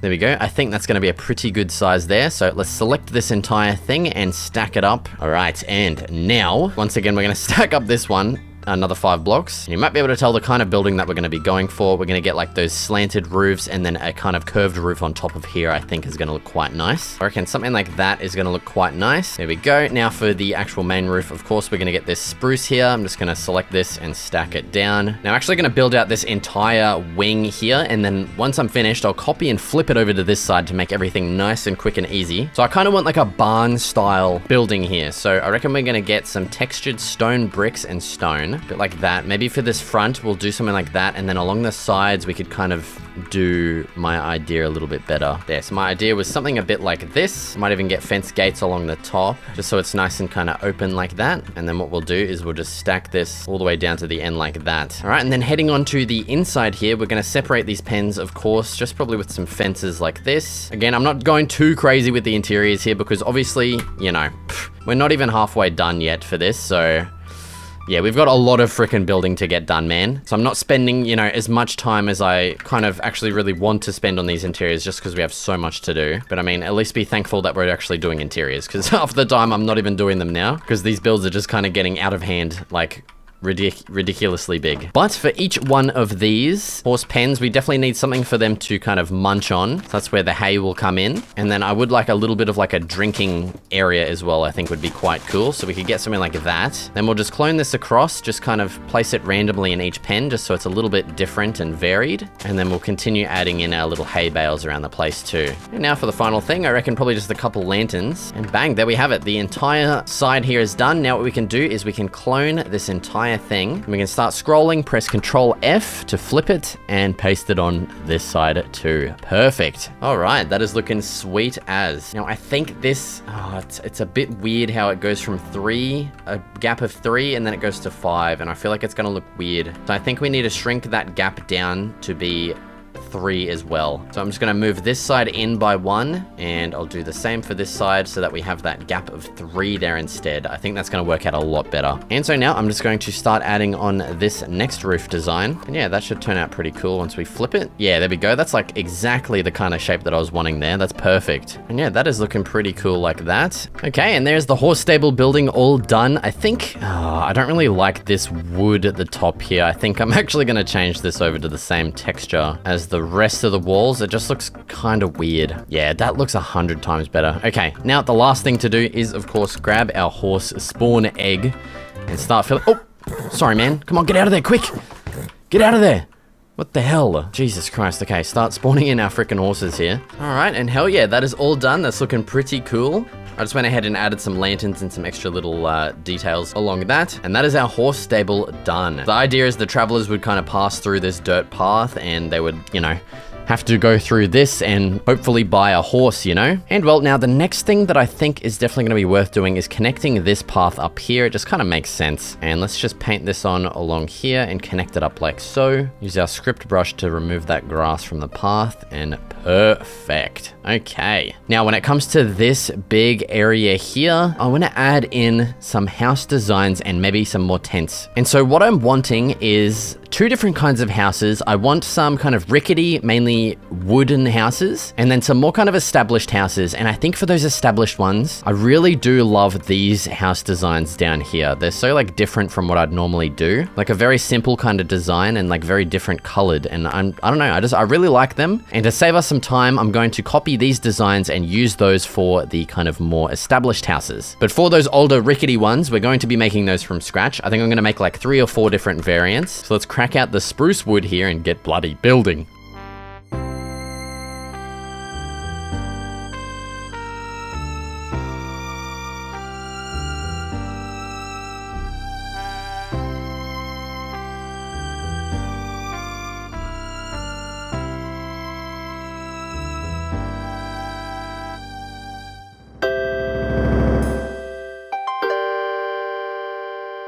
Okay, and here is a quick little bit of a look at our area so far. Dude, I love this little village. I can't wait to get a full one of these. Excuse me. A full one of these built, like, I don't know where, but we're definitely going to get a full one built somewhere, dude. These crop fields as well. James is copying my burp. Every time I start talking. Yeah. Liam's here too, hey? Really? Crop fields as well. They definitely turned out pretty interesting. Okay, there we go. That is looking much better. It was actually kind of a lot more messed up than I thought it was. So I just fixed the bottom, added a little bridge across, and there we have it. But yeah, overall, this whole area is turning out so freaking awesome, man. This looks so good so far. But I think up here, I think it's time to get another little bit of a campsite situated. Also, we need to do a little bit of biome painting here of the forest biome because this grass is all different colored, and I don't like it. May as well fix up this spruce forest as well while we're here. Bang. Absolute beauty. So yeah, I'm thinking another big old sprawling campsite up here is going to look quite nice. And then after that, probably on maybe like this kind of slope, I'll do a little bit more terraforming to get some more flat plains. And I think we will get a massive village added here too. I'm going to have to restart my game because I keep getting freaking lag spikes, man. So yeah, I'm going to get started building out these 2 massive, you know, things. So let's get to it. After a bit of landscape flattening, I got straight into placing a heap of tents everywhere in the most interesting way I could. I then connected them all up to the paths, added some grass, a big campfire, and then began sprinkling in all kinds of details like carts, barrel piles, and trees. Next up, I began working on the more established village with those house designs from an older build, which I think fit in perfectly here, along with a bunch of market stalls and other details. To the right of this, I began adding a bunch of crop fields and filled them all up with wheat, carrots, and beetroot. Now, revisiting that forest, I cleared out a section in the middle and began adding in another village using the houses we built around the barn earlier, and then finished off with adding a bunch more trees. Alright, and there we have it. The Empire is now... Oh, okay, there's a cloud there. The Empire is now fully completed. That is officially everything that I wanted to get added around this already massive structure. So far, my creative world is chock full of basically one build type, villages and cities. Okay, that's two, but you get the point. While I'm definitely going to be making more, I feel it's time to create something different and get a bit of industry flowing in our world, so let's get bloody to it. Yes, that is right. I am here to confirm we are finally building something different, so... and so I think I've decided on probably this location here, okay? I am wanting to keep everything pretty close together. Oh my god, dude, that just gave me the idea. We haven't made an ocean village yet. We have made a lake village, but not an ocean. Oh, okay, next video, maybe. But so I'm really liking this area up here. It's already pretty flat in general. We do have like this kind of interesting looking, what even is this? This is like an underground water cave. Yeah, this is from the Tectonic mod. So it's like such a cool addition. Oh, that'd be so fun to explore in survival, man. Jesus. Dude, the frames are not good. I don't know what's happening right now. I know exactly what's happening. I'm on my freaking thumbnail shader pack that has like insanely high freaking settings. Oh my god, that's so much better. Okay, let's get started. First things bloody first. Of course, we're gonna have to do a lot of clearing out. And so the quickest and easiest way to do this is going to be with the script brush tool up yonder. We're going to click in here and we're going to change this over to clear foliage. Now we're just going to hold control and left click to scale up the brush size, and we're just going to start bloody well clearing. You know what I'm saying? Bang, there we have it. There is a massive open field for us. We've basically just created a plains biome right in front of our eyes. And so as much as I like this feature down here, I think I want to kind of generally smoothen this over. And so I think the best way to do this is going to be with the slope tool here. Let's make sure our block is set to grass. We can actually just right click. Bang, there we go. I've got some freaking grass. I'm gonna make this a lot bigger. And so how the slope tool works is we essentially set our lowest point and then our highest point, which I think over here would be kind of cool. So we have like a bit of a cliff face, and then we just hold left click and just start drawing. And as you can see there, that is creating our nice general slope. Bang, let go. There we have it. Flattened bloody terrain. Obviously we need to change some blocks around and do some smoothing with the smooth tool here. So let's just scale this up. This one's a little bit laggy. Yep.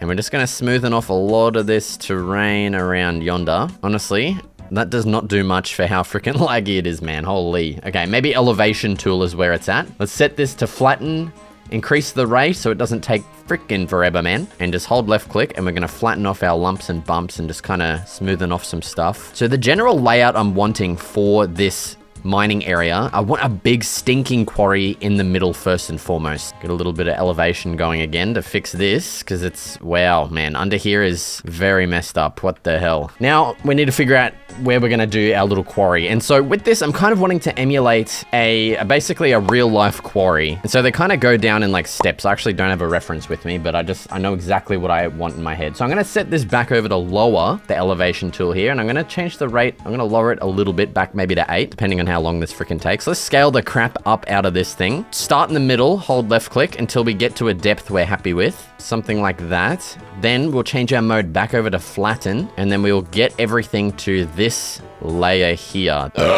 Oops, excuse bloody me. And yeah, so once we have this, essentially the idea is we keep going down in like a stair step kind of pattern. So we're going to change this back to lower. We'll do this in the, oops, oh my god. We'll do this in the middle again, and then we'll go around and we'll kind of create the shape of this first layer. I'm hoping everything I'm saying here is making sense. There we go, that's looking pretty good. I do think this needs to be steeper. It needs to be almost just a sheer drop off. So for that, we have our fall off here. As you can see right now, it's kind of like a curved shape, but if we change this to just straight bloody flat, I think what should happen is it'll be a lot steeper. Yeah, it is making a bit of a difference. It's still, I really wish it would just be a sheer drop off. like it says it should be here. So I don't know how to fix that. You can do a custom height map, but fucked if I know how to do that, man. Now, I think we're gonna do one more segment here. So let's start bloody clicking again. I think it would be cool to leave this layer kind of like that, where it's still, you know, it's still being excavated as we speak. So yeah, there we go. We have the shape of our quarry down. I don't care if it's not the most realistic thing,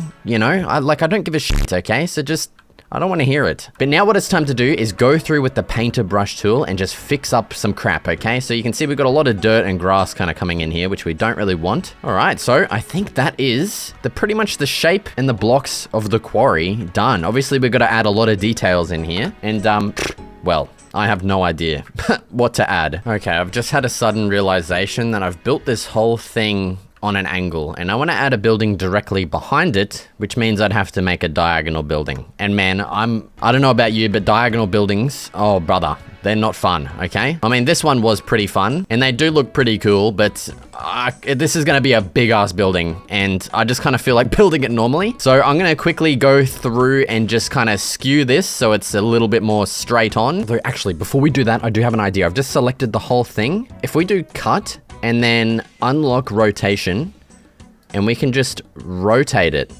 Let's see how good that works. Oh, okay. It looks like that's actually worked. Let's just paste that in. Dude, that actually worked. No way. How good is that? Thank God for Axiom, man. That's actually so good. Now we do have a bit of terrain to fix up here, so honestly, I'm not even gonna do this as a time lapse. It's probably, yeah, it's gonna be very boring. So I'll just be back when this is all fixed up. Okay, there is the general landscape done. It is still kind of rough, so maybe it's not actually done. I think what it's time to do is work on the main building, which is gonna be situated right behind the quarry here. And that's gonna be like our ore processing plant. And so, man, this is gonna be quite a big building, and I need to figure out the block palette, everything like that. I have no idea. I feel like a brick kind of building is gonna look really cool. And then I reckon maybe we'll get some pillars out of polished andesite. All right, so that's our block palette there. Let's go ahead and, you know, just start building, okay? We're gonna have to do a little bit by hand, like, you know, it's just the way it is, but actually we don't even need to texture this by hand, man. We can do this all with Axiom. How good's that? We are efficient builders out here, okay? All right, so already I'm thinking what we could do. We could have the walls inset. We could even make these pillars a little bit thicker, maybe like a 2x2 kind of pillar. Bang. Now what we can do, we can select this whole thing and we can just start stacking this to create our walls. And you can kind of see the scale I'm wanting to go with, okay? This thing's gonna be freaking big. That is gonna be a huge building. I probably should have added the windows in before I actually did all that. No, I think that's gonna be a winner there. And now to quickly add this to every window, we can once again just do this stack tool. Just grab that selection there and just stack this down. Bang, there's all of our windows. So now to get our second floor added in, what we're gonna do, we're gonna grab this whole thing and just stack it upwards. Man, that's a big building, but that's exactly what I want, and that's freaking sweet. Now, of course, we're gonna need to get some more details added on here, because right now, I mean, it is looking cool, but it is a little bit under detailed. Honestly, I think getting something like this one above the entrance would be quite nice. Now, I feel like these pillars need to stick out one extra block. I think that's gonna add a lot more depth. Well, it will add a lot more depth, but I think it's gonna be a really cool addition. Honestly, I'm liking the more simplistic kind of look. So let's just go ahead and get this added everywhere and see how it looks across the entire building. All right, now I think that is going to be a pretty good size. What we can do now is we can just copy this entire thing. Well, instead of just explaining it, let's freaking do it. There we go. So we got it copied. I'm going to just rotate it twice. All right, dude, there is all 4 walls of the building constructed. Now we need to figure out the roof. And I'm thinking just a simple slab roof is exactly what I'm wanting. We're going to get some nice dormers added on as well. Okay, so I ended up just building a little bit by hand. I cloned it up, and then I just cloned the whole thing over to the other side, and that's what we've got there. I also just decided on freaking andesite for the trim because I think deep slate is gonna look a lot better as the actual main roof block. And then what we can do is we can grab out the old stack tool and we can just stack this all the way down to the other end to create the entire roof. Bang, there it is. All right, I'm gonna copy this, flip it over, fix up the trim in this little gap, and we'll get started on some other rooftop details. Okay, I've just gotten started on our dormers, but as you can see, I've got the entire roof done. It just kind of looks like a big ass like dorm building or something at the moment. So we are obviously lacking a lot of details. I think I want to get an extra little extension out here, and I've got some really cool ideas for that and on the roof too. But firstly, of course, we need to get this dormer slapped the hell in. I've just created one side here, and there we go. We just flipped it. I'm making sure that's going to be a with like the right size, it looks pretty good to me. All right, there is our dormers done. That makes the roof look so much better. Like just those little additions, it's crazy. But I think now, before I continue with the roof decorations, I want to build this extra little adjoining building first, just so we can, you know, kind of balance out the features. All right, so for this building extension, I placed down a rectangle using the shape tool to get the general thing laid out. I then added a stone brick trim around the top along with some walls and iron bars on top for a different style roof. At the front, I wanted a big stinking conveyor belt coming out and leading down into the quarry as if this was how the ores are transported into the building or something like that. Okay, here is what I have ended up doing. So I actually decided on getting two, what's it called? Conveyor belts just to balance this out. I definitely feel like we need some supports underneath these, whatchamacallits. And so I think a cool design is going to be like a little bit of a T-piece thing, and then that's just going to connect down simply like that. But yeah, I think what I'm going to do now is get a bunch of smaller details done as a time lapse. I want to get like some big smokestacks added on top of here, maybe some on here and like some actual full ones around somewhere. So let's get to it. All right, continuing on. First off, I added those supports underneath the conveyor belt so they're not just floating. I then turned my attention back to the new building and added some various details like pillars, arches, windows, and all sorts. After getting the back done and doing a bit more refining, I headed up to the top to add some burner smokestack things out of copper, which look pretty cool. After adding some iron rectangle unit things, I then began adding texture to our buildings, adding andesite to the stone building and granite and polished granite to the brick one. I also felt a big sign on the main building would look cool, so I hand-built the letters and placed it up top, which fit in perfectly. Now onto some larger smokestacks behind the main building, of which I built using the shape tool with cylinders to make the process very quick and easy. I then moved on to adding a big old entrance on the side to start a little bit of a railway. All right, and here is the overview of our build so far. Dude, this is looking crazy good. Dude, why are these not going up very high? I've got freaking hay bales under all of them. I don't know, dude. I don't give a shit. But yeah, this ended up actually being a little bit flipped around. I actually wanted this railway to go out this way, and I was originally going to add worker housing all up here, but I don't know, it just turned out that you know, the railway's coming out of here. So I actually showed this to my wife. Thankfully, she gave me a really cool idea to instead actually have this railway go up into another building, like another processing plant of sorts, like as if this is maybe the building that's smelting all of them.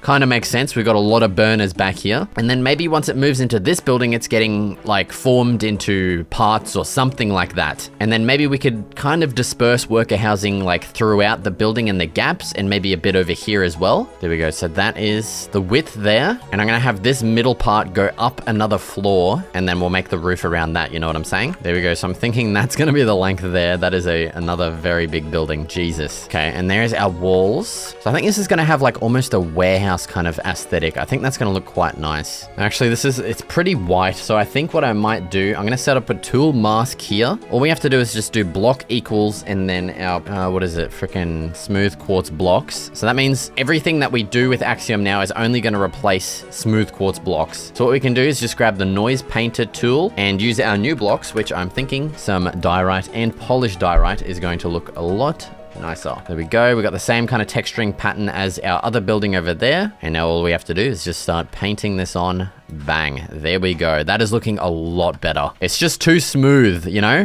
Who would have guessed smooth quartz blocks is smooth, you know? Jesus Christ. Now, I did also just realize that this window kind of pattern is, wow. Yeah, it's exactly the same as what we have over here. So we need to think of something a bit different. Okay, I know I said I wasn't going to do windows, but these are a bit different at least. And I think what could look cool, I remember with this build, yeah, these windows here. I want to try that kind of window overlaid here. Please be, yes, okay, there's diorite walls. Thank frickin' Christ for that.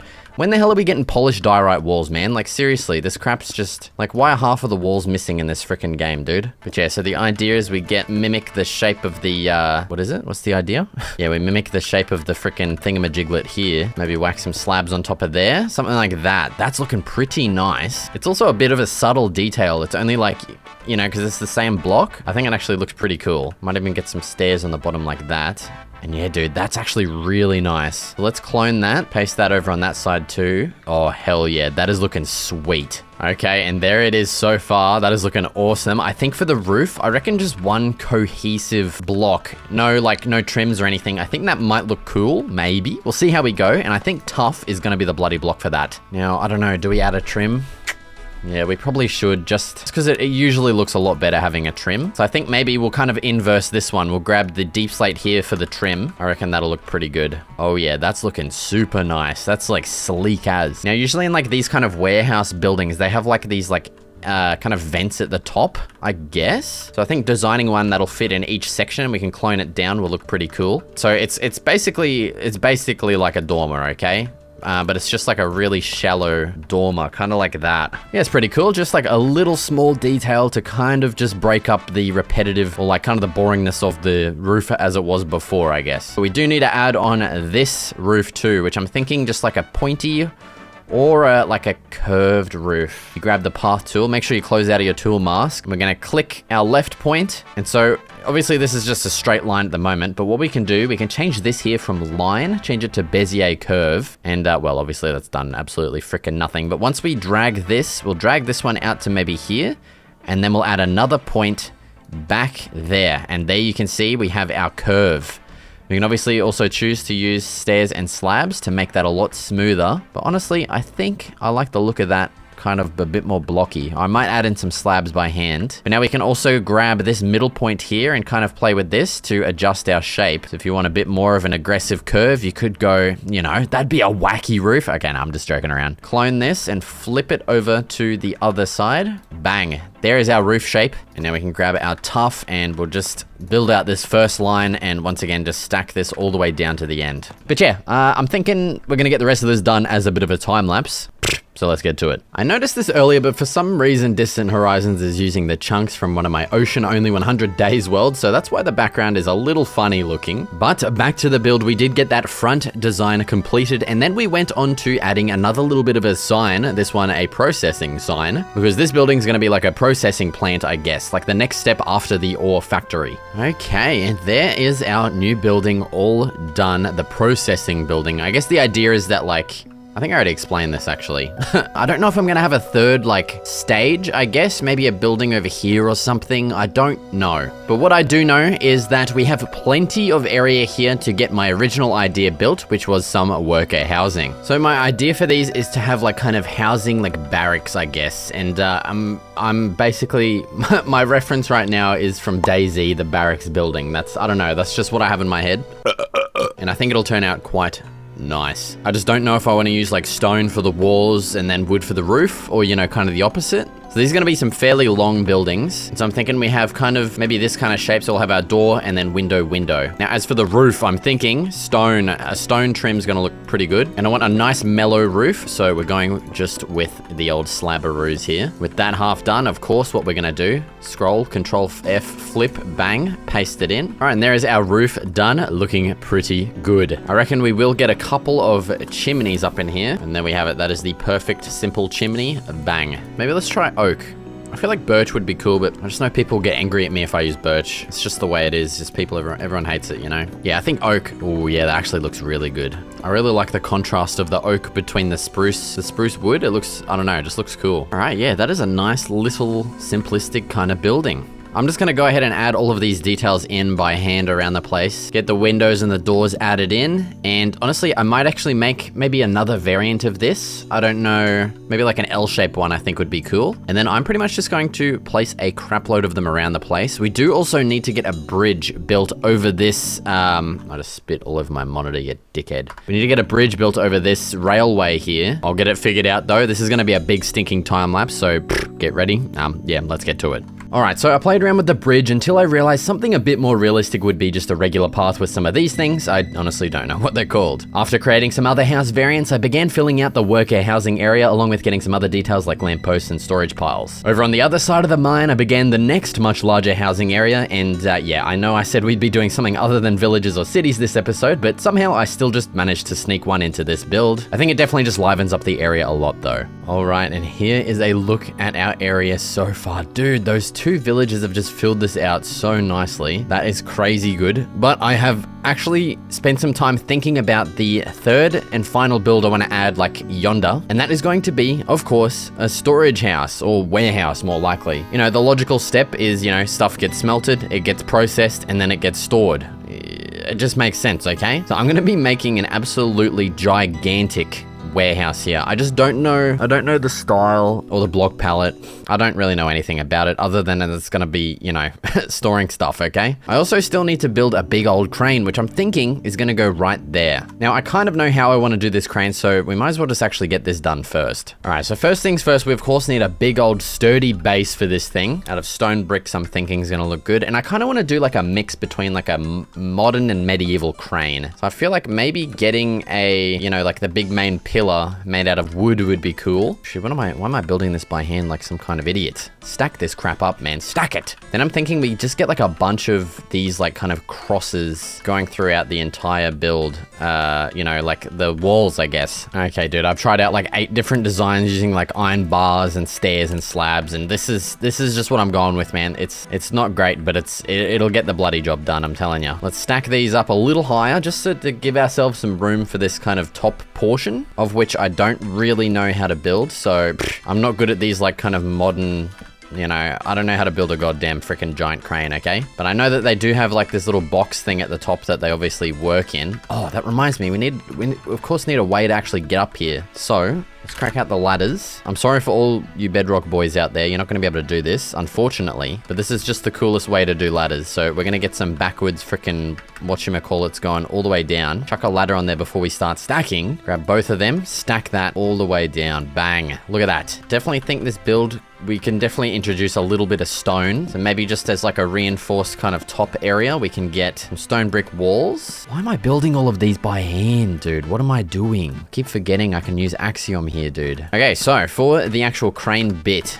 I feel like I'm going to redo those things again because it just looks weird, man. It just looks like a staircase or something. I don't know. I'll get that figured out. And then I think in that time lapse as well, we'll get started on our storage house building. I want to do a different block palette. I don't know what. I'm going to think about it while I build this out. And yeah, let's get freaking well to it. Okay, first and foremost, I did end up replacing the support design to something I finally liked, and then continued with the crane's craning area, adding the end bit and the hangy bit. Next, I built a supporty bit for the craney bit, and also a bit of a counterweight on the opposite side. And once the crane was all done, I began working on the absolutely massive storage warehouse, deciding on a pallet of stone bricks for the pillars, oak planks and stripped oak logs for the walls, and spruce planks and andesite for the roof. When it came to the roof, I felt like these kind of ventilation things were a pretty cool idea, along with having some of them open and some closed. I went with some arched window designs and also began hand making the storage sign to go on the side of the building like all the others. I then built our railway that leads into the building, along with building some of these cute storage shelf designs with chests and barrels on, and duplicated them all throughout the interior. Now on the exterior, I did want to get a whole heap more barrels and just general crap everywhere to make it look like this place was overflowing with juicy loot. I also made sure to add some more detail down in the actual mine itself, adding a crane and other things like barrels and ore piles. Now, oh my god, dude, the trees, they always come in clutch, just filling in all the gaps absolutely beautifully. And well, of course, we needed to also link up our new build to the rest of the world. Now,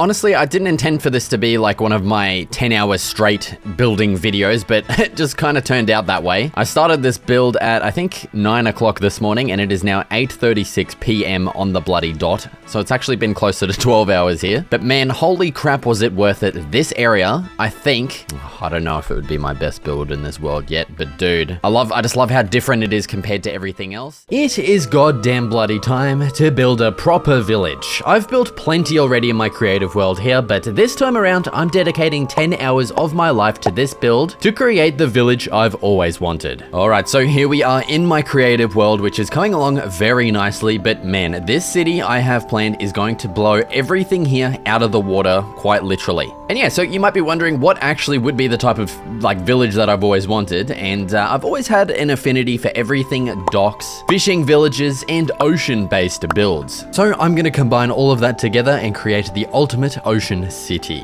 Now, as for the inspiration for this village/city, my wife actually sent me 2 pictures from like this Facebook ad that she got, and she thought it would be a cool idea for me to like kind of recreate, I guess. And so that's gonna be my idea. I wanna have like a big lighthouse right in the center, and I want to have like a circular kind of fishing village around that. I don't know how big this is going to end up. Yeah, we're going to be going kind of crazy, I think. And yeah, so if it wasn't obvious, this is kind of the area that I'm thinking of adding it. I want it to be kind of close by everything else I've made in this world, so I'm thinking like over here is going to be quite nice. And so, well, getting straight stuck bloody into it. Let's go ahead and open up Axiom here. And the first thing I'm gonna do is grab out the old shape tool. We're gonna get a sphere. Let's place him down right here. And well, this is when we need to decide what we actually want to make our village out of, like the ground at least. Now I'm thinking like oak planks is gonna be just like the best. And then we'll probably use primarily darker blocks for the buildings like spruce and dark oak. I think that's gonna be the best bloody course of action there. So we've got oak slabs. We can set it over here to top so that it's gonna be on the top half of the, you know, the thing. We're also over here gonna click on separate X, Y, and Z. We're gonna make the Y 1 so that it's basically a circle instead of a sphere now. Then we can scale up these bad boys here, and that's how we're gonna get our kind of starting platform with the lighthouse. And so I'm just gonna kind of place it here for now. We can obviously just very easily move all of this around with Axiom after the fact, so I'm not too worried about positioning. So I think that's a pretty good size for the kind of first, like the main circle. Let's go ahead and paste that bad boy in. And as for kind of like the supports, we're probably just gonna do like some oak kind of log pillar support thingy majigs all around this. And so the easiest way to do that is I'm just going to build one. I'm just going to stack this all the way down, and then we can go ahead and clone this by just selecting the whole thing. And now we can essentially just put this wherever the hell we want. And there we go. We can just do something like that. And then we can just go ahead and actually clone all of these now to make the process even quicker, and just simply kind of paste them around the entire thing like this. Nice and quick and bloody easily. And then we have our kind of starting platform, the base of it at least. And yeah, dude, so on here, I'm wanting to get a big stinking lighthouse. And honestly, okay, I just got a really cool idea. Honestly, how cool would it be for this to actually be on like a big rock here, like this? And then this is actually, this platform is kind of surrounding this rock, which has our lighthouse on it. Okay, bro, I'm kind of cooking here. I don't know what's going on there, but I think that's really cool. So let's flatten this out a bit more, so we got a bit more space to work with. We're also, of course, going to want to texture this rock. We don't want just bloody plain old frickin' stone. And so for that, we can just go ahead and use world edit here. We can go replace near 20 stone, and I'm thinking stone andesite and stone bricks is going to be a perfect combination. Bang, there it is. Now I also think I'll probably want to add some slabs and stuff into this, but I think I'll just build out the lighthouse first, because I don't really know where I want the entrance and stuff to be just yet. Also, I want this to be less kind of smooth as a rock, so I'm thinking of removing all of these just so it's more of like, I don't know, like it's almost like a cliff kind of side on each side. You know what I'm saying? There you go, something like that. That's looking a bit cooler. All right, and well, now what I'm going to do is, well, pretty much just design a big old lighthouse. I have made one over here before. So honestly, if we wanted to save time, we could copy this over, which I might just do to see how it looks. And we can, of course, just kind of change it up a little bit if we want to. Call me bloody lazy here, mate. But what I think I'm actually doing here is some 200 IQ time saving stuff, okay? Let's see how well this fits right here. Oh my God, that's looking pretty good already. You're kidding me with that. That fits on bloody well perfect. Look at that. That's as good as it gets right there. I'm sorry, but we're using that, okay? At least we can spend more time on the village around it, okay? So I want to make heaps of different house types. Just like, I just want to go absolutely ballistic with it. But what we can do is actually get this kind of fitting the vibe of the rest of the village. I'm going to change all of this oak to dark oak. I'm going to spruce up these windows a little bit as well. Well, I'm going to dark oak them up a little bit more, actually. And so I'm just going to quickly get that done as a bit of a time lapse. Let's get to it. All right, so first up was replacing all the wood accents on the lighthouse with dark oak to match the future buildings in the city, and honestly, I think this looks way nicer than it did before. I also redesigned the staircase to be accessible on two sides, and began adding heaps of details around the lighthouse, as well as adding stairs and slabs to the rock to smoothen it out a bit. Alright, well, I forgot to record it in the time lapse, but I also kind of made this top area a bit more grand. I just kind of stretched it, made it a bit taller, added some like more railings around, and also this kind of ring of trapdoors. I think it turned out pretty sweet. And yeah, dude, that is our town center all done there. That is looking freaking sweet, man. And so what that means now is it is time to start actually building out the rest of the village here. And so I essentially want to have like big kind of rings around this. I don't know if that's how I want to keep going with it, just more and more rings. I feel like it's going to be a little bit bland. So I don't know. I might do like 1 or 2 rings and then we'll think of something different to do. I also need to think of how to do these rings. I'm thinking with the shape tool, there's actually a torus, which is, yeah, if I paste this down, there you go. Look at that. That's exactly how we're going to do it, okay? The only problem... Okay, let's separate the height and the... whatever the V is. There we go. So that's the size of the hole, and then that's the thing. Okay, and then we got the X and the Y. Okay, that's exactly what we want. Okay, so let's try and put this right in the middle, which might be kind of hard to find. Okay. I've just found the middle. That is perfect there. So now what we're going to do is increase the size of this even more. So yeah, something like that is pretty much what I'm wanting there. Let's go ahead and of course change this over to our oak slablingtons. And yeah, dude, I think that is pretty much exactly what I want for our first little ring there. So let's go ahead and paste that in, and that is beautiful. Look at that. Dude, you know how hard that would have been to make without the shape tool? That's just crazy, dude. That's so good. Right, well, we do of course want a bridge on each side, so I'm just gonna use the stack tool to connect a bit of a basic bridge up on each side like this. Nice and quick and easy like that. That is looking awesome, dude. Hell yes. All right, well, what that now means is it is time to start building some house designs. And I think what's actually going to look quite cool is actually raising up all of these kind of areas up a block. Gonna be a bit of a pain to do. I don't know if it's really even worth how much hassle this is gonna be, but I feel like just raising it up one block, just for a little bit of verticality difference, I feel might be cool. But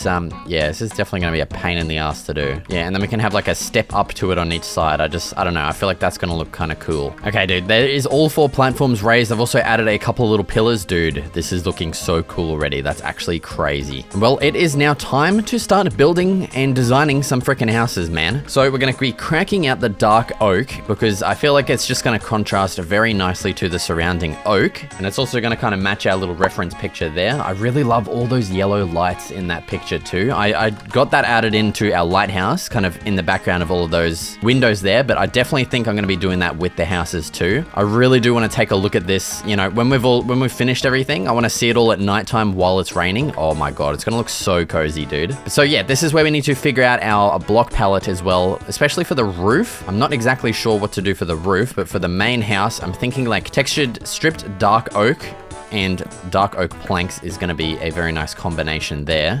Maybe not actually. Those are 2 very different kind of colors, eh? I don't know what's going on with that.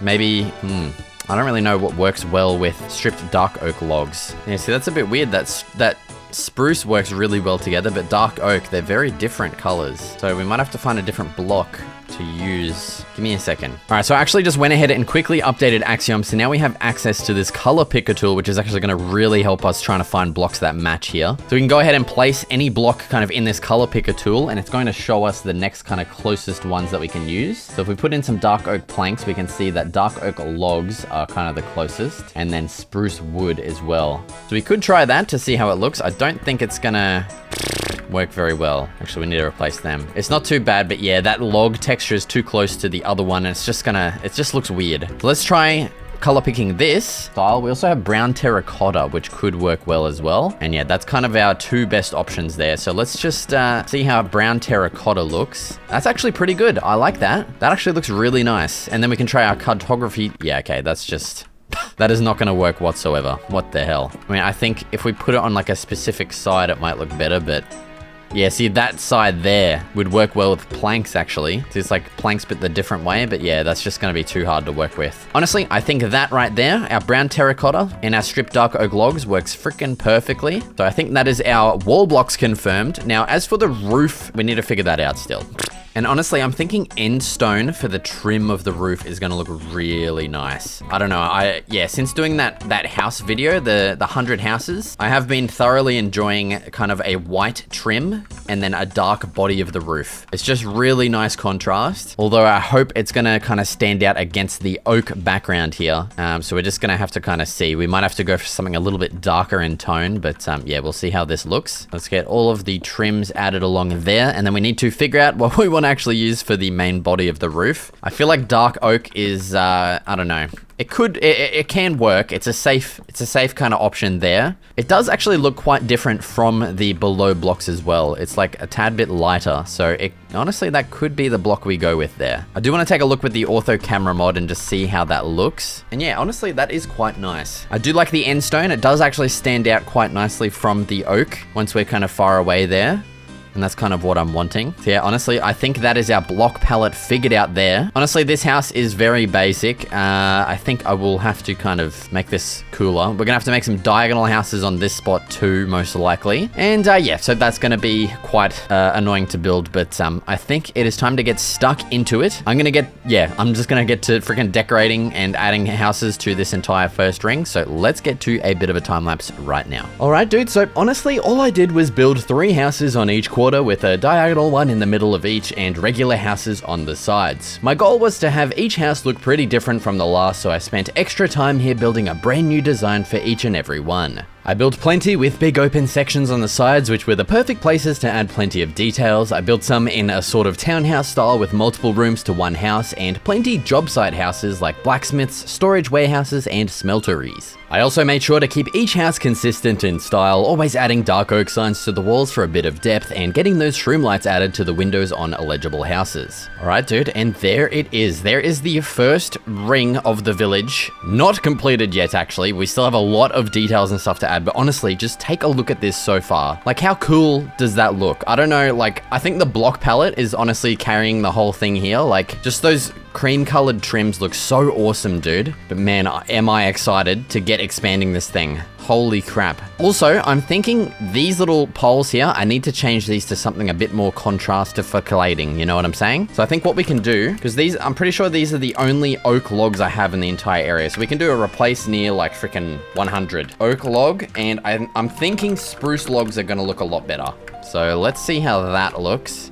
Yeah, already, that looks freaking sweet, man. That looks way better. They just stand out a little bit more. Yeah, that looks awesome. So yeah, obviously, between all of these houses, there's just kind of nothing. There's nothing there, okay? Also, our main ring here has nothing on it either. So I think it is time to do a second pass throughout this whole thing, add in some details, of course. I'm thinking in these like kind of bigger gaps here, we've got like a decent gap there. We've got another one over here and here too. We might add some trees. I might make some custom trees to add in these little gaps, and we're just gonna get a whole bunch of details added throughout all of this first area. So let's go to another bit of a quick time lapse right now. Okay, so the first course of action was to design a bit of a slender custom tree design so that it could fit between a bunch of houses, and with that done, I got to pasting it all around the place as well as getting other various details added. I felt a market stall would be a cool detail to add to the center area, so I built one up and continued adding more details everywhere like barrels, chests, campfires, pots, lanterns, boats, and whatever else I could freaking think of, mate. Alright dude, and here is the first ring and the center all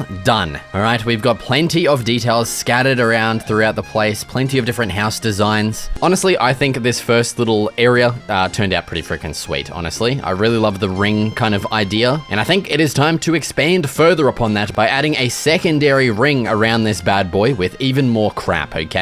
So heading back into the old Axiom mod, we're once again going to grab out our shape tool with the torus here. We're going to paste it right in the middle. Then once again, we're going to just scale the crap out of this thing, okay? Then we're going to increase this like diameter H thingamajig, and we actually need to make this a little bit bigger. Oh yeah, that is looking crazy. All right, now let's go ahead and change this to our oak slabs and go ahead and paste that bad boy in. Oh yeah, look at that. The village is expanding. It is time to get our bridges extended all the way over to this new area. I've just realized it is actually one block higher than everything else. Wow, that is quite the pain in the ass, isn't it? Actually, that does kind of work out. If we want to do like a similar to thing with what we've done here, that actually saves us a whole stinking crap load of time. So we can just do that and then just kind of, you know, stack this all the way down, and then we can clone this and put it, you know, right there. Bang. Perfect. Then we can just go ahead and clone this entire section and just kind of add this on every kind of side. All right, now taking a look back at our reference, we can see like some of these circles aren't actually just full circles, like they have kind of cut off segments. And I think I want to start incorporating that on this secondary ring here. So I think the easiest way to do that is going to be with the path tool. I think if we go ahead and set this to air, we can kind of use it to cut sections out. And so we can just draw to 2 points like that, maybe expand the radius to like 5 and just kind of hope that that works. Oh, yes, it does. Okay, beautiful. Maybe 5 is a bit too much. Let's try 4. Oh yeah, see, that is going to work pretty well there.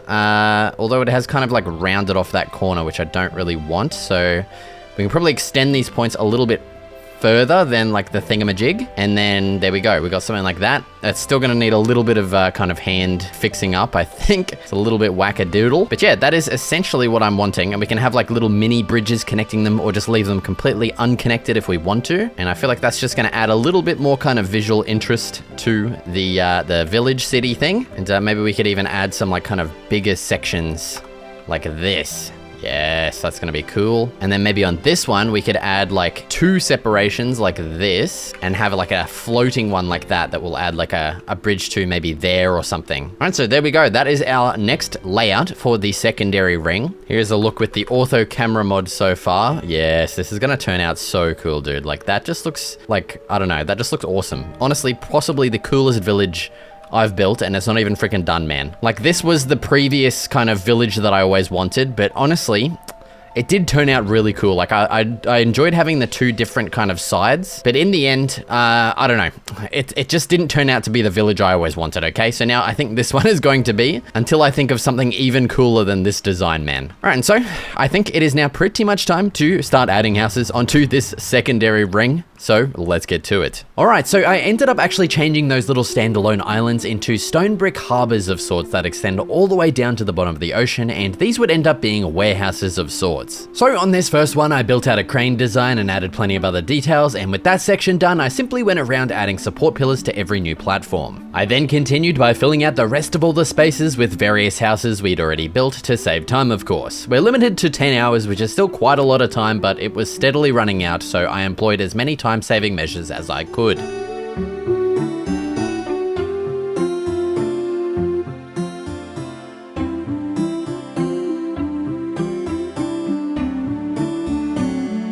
Alright dude, and here is a look at the new and improved village with those expansions all done. Man, this thing is coming along very nicely. Here's a look with the ortho camera graphicus modicus, and holy crap, my brother, it's looking awesome. Now, the next course of action, of course, okay, we're gonna be adding another ring.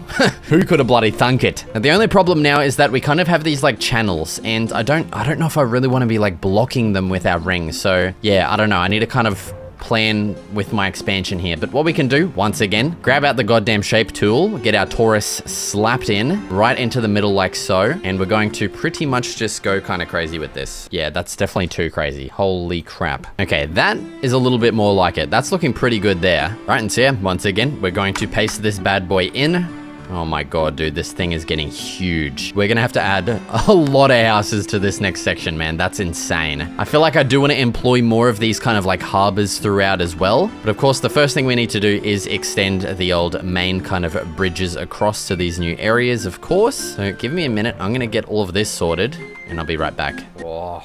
Look at that thing. Honestly, that looks so cool. Oh my god, that's sticking out 1 block extra. Look at that. What the hell's going on there? Get rid of it. That looks awesome, like being completely filled in. I don't know how I feel about kind of breaking that up again. I mean, we're gonna have to, or else these little sections aren't really gonna make sense. It's meant to be for like boats to get through. So I think, yeah, it's definitely gonna make more sense to add these little cutouts. So we'll add these in line with our existing ones and just see how it looks. So just give me a second. Oh, all right, dude. That is actually looking pretty cool. I'm honestly pretty happy with that. And honestly, I think this is going to be the final ring. We are steadily running out of time. And dude, honestly, I think if we go bigger with this, it's just gonna look kind of ridiculous. Like the size of the lighthouse here is kind of perfectly scaled to the size of the city, I feel. And if we go an extra ring, this lighthouse is just gonna look ridiculously small in comparison, I feel. And yeah, I've only got like, I don't know, 2 or 3 hours left, which is probably how long it's gonna take to do this outer ring. We might even have to go overtime a little bit, but we'll see. Yeah, dude, I do need to spend some time kind of thinking about how I'm going to fill these out, because I feel if I just add more houses, I mean, it's of course going to look good, but I want to do, I don't know, I want to make it more unique, even though this is a pretty unique freaking village, man. Like, I really loved incorporating these little harbor designs on some of these, and I do want to repeat that, but I don't know, I want to do something different. I'm just not entirely sure what. So give me a moment. I'm going to have a little think about it. Okay.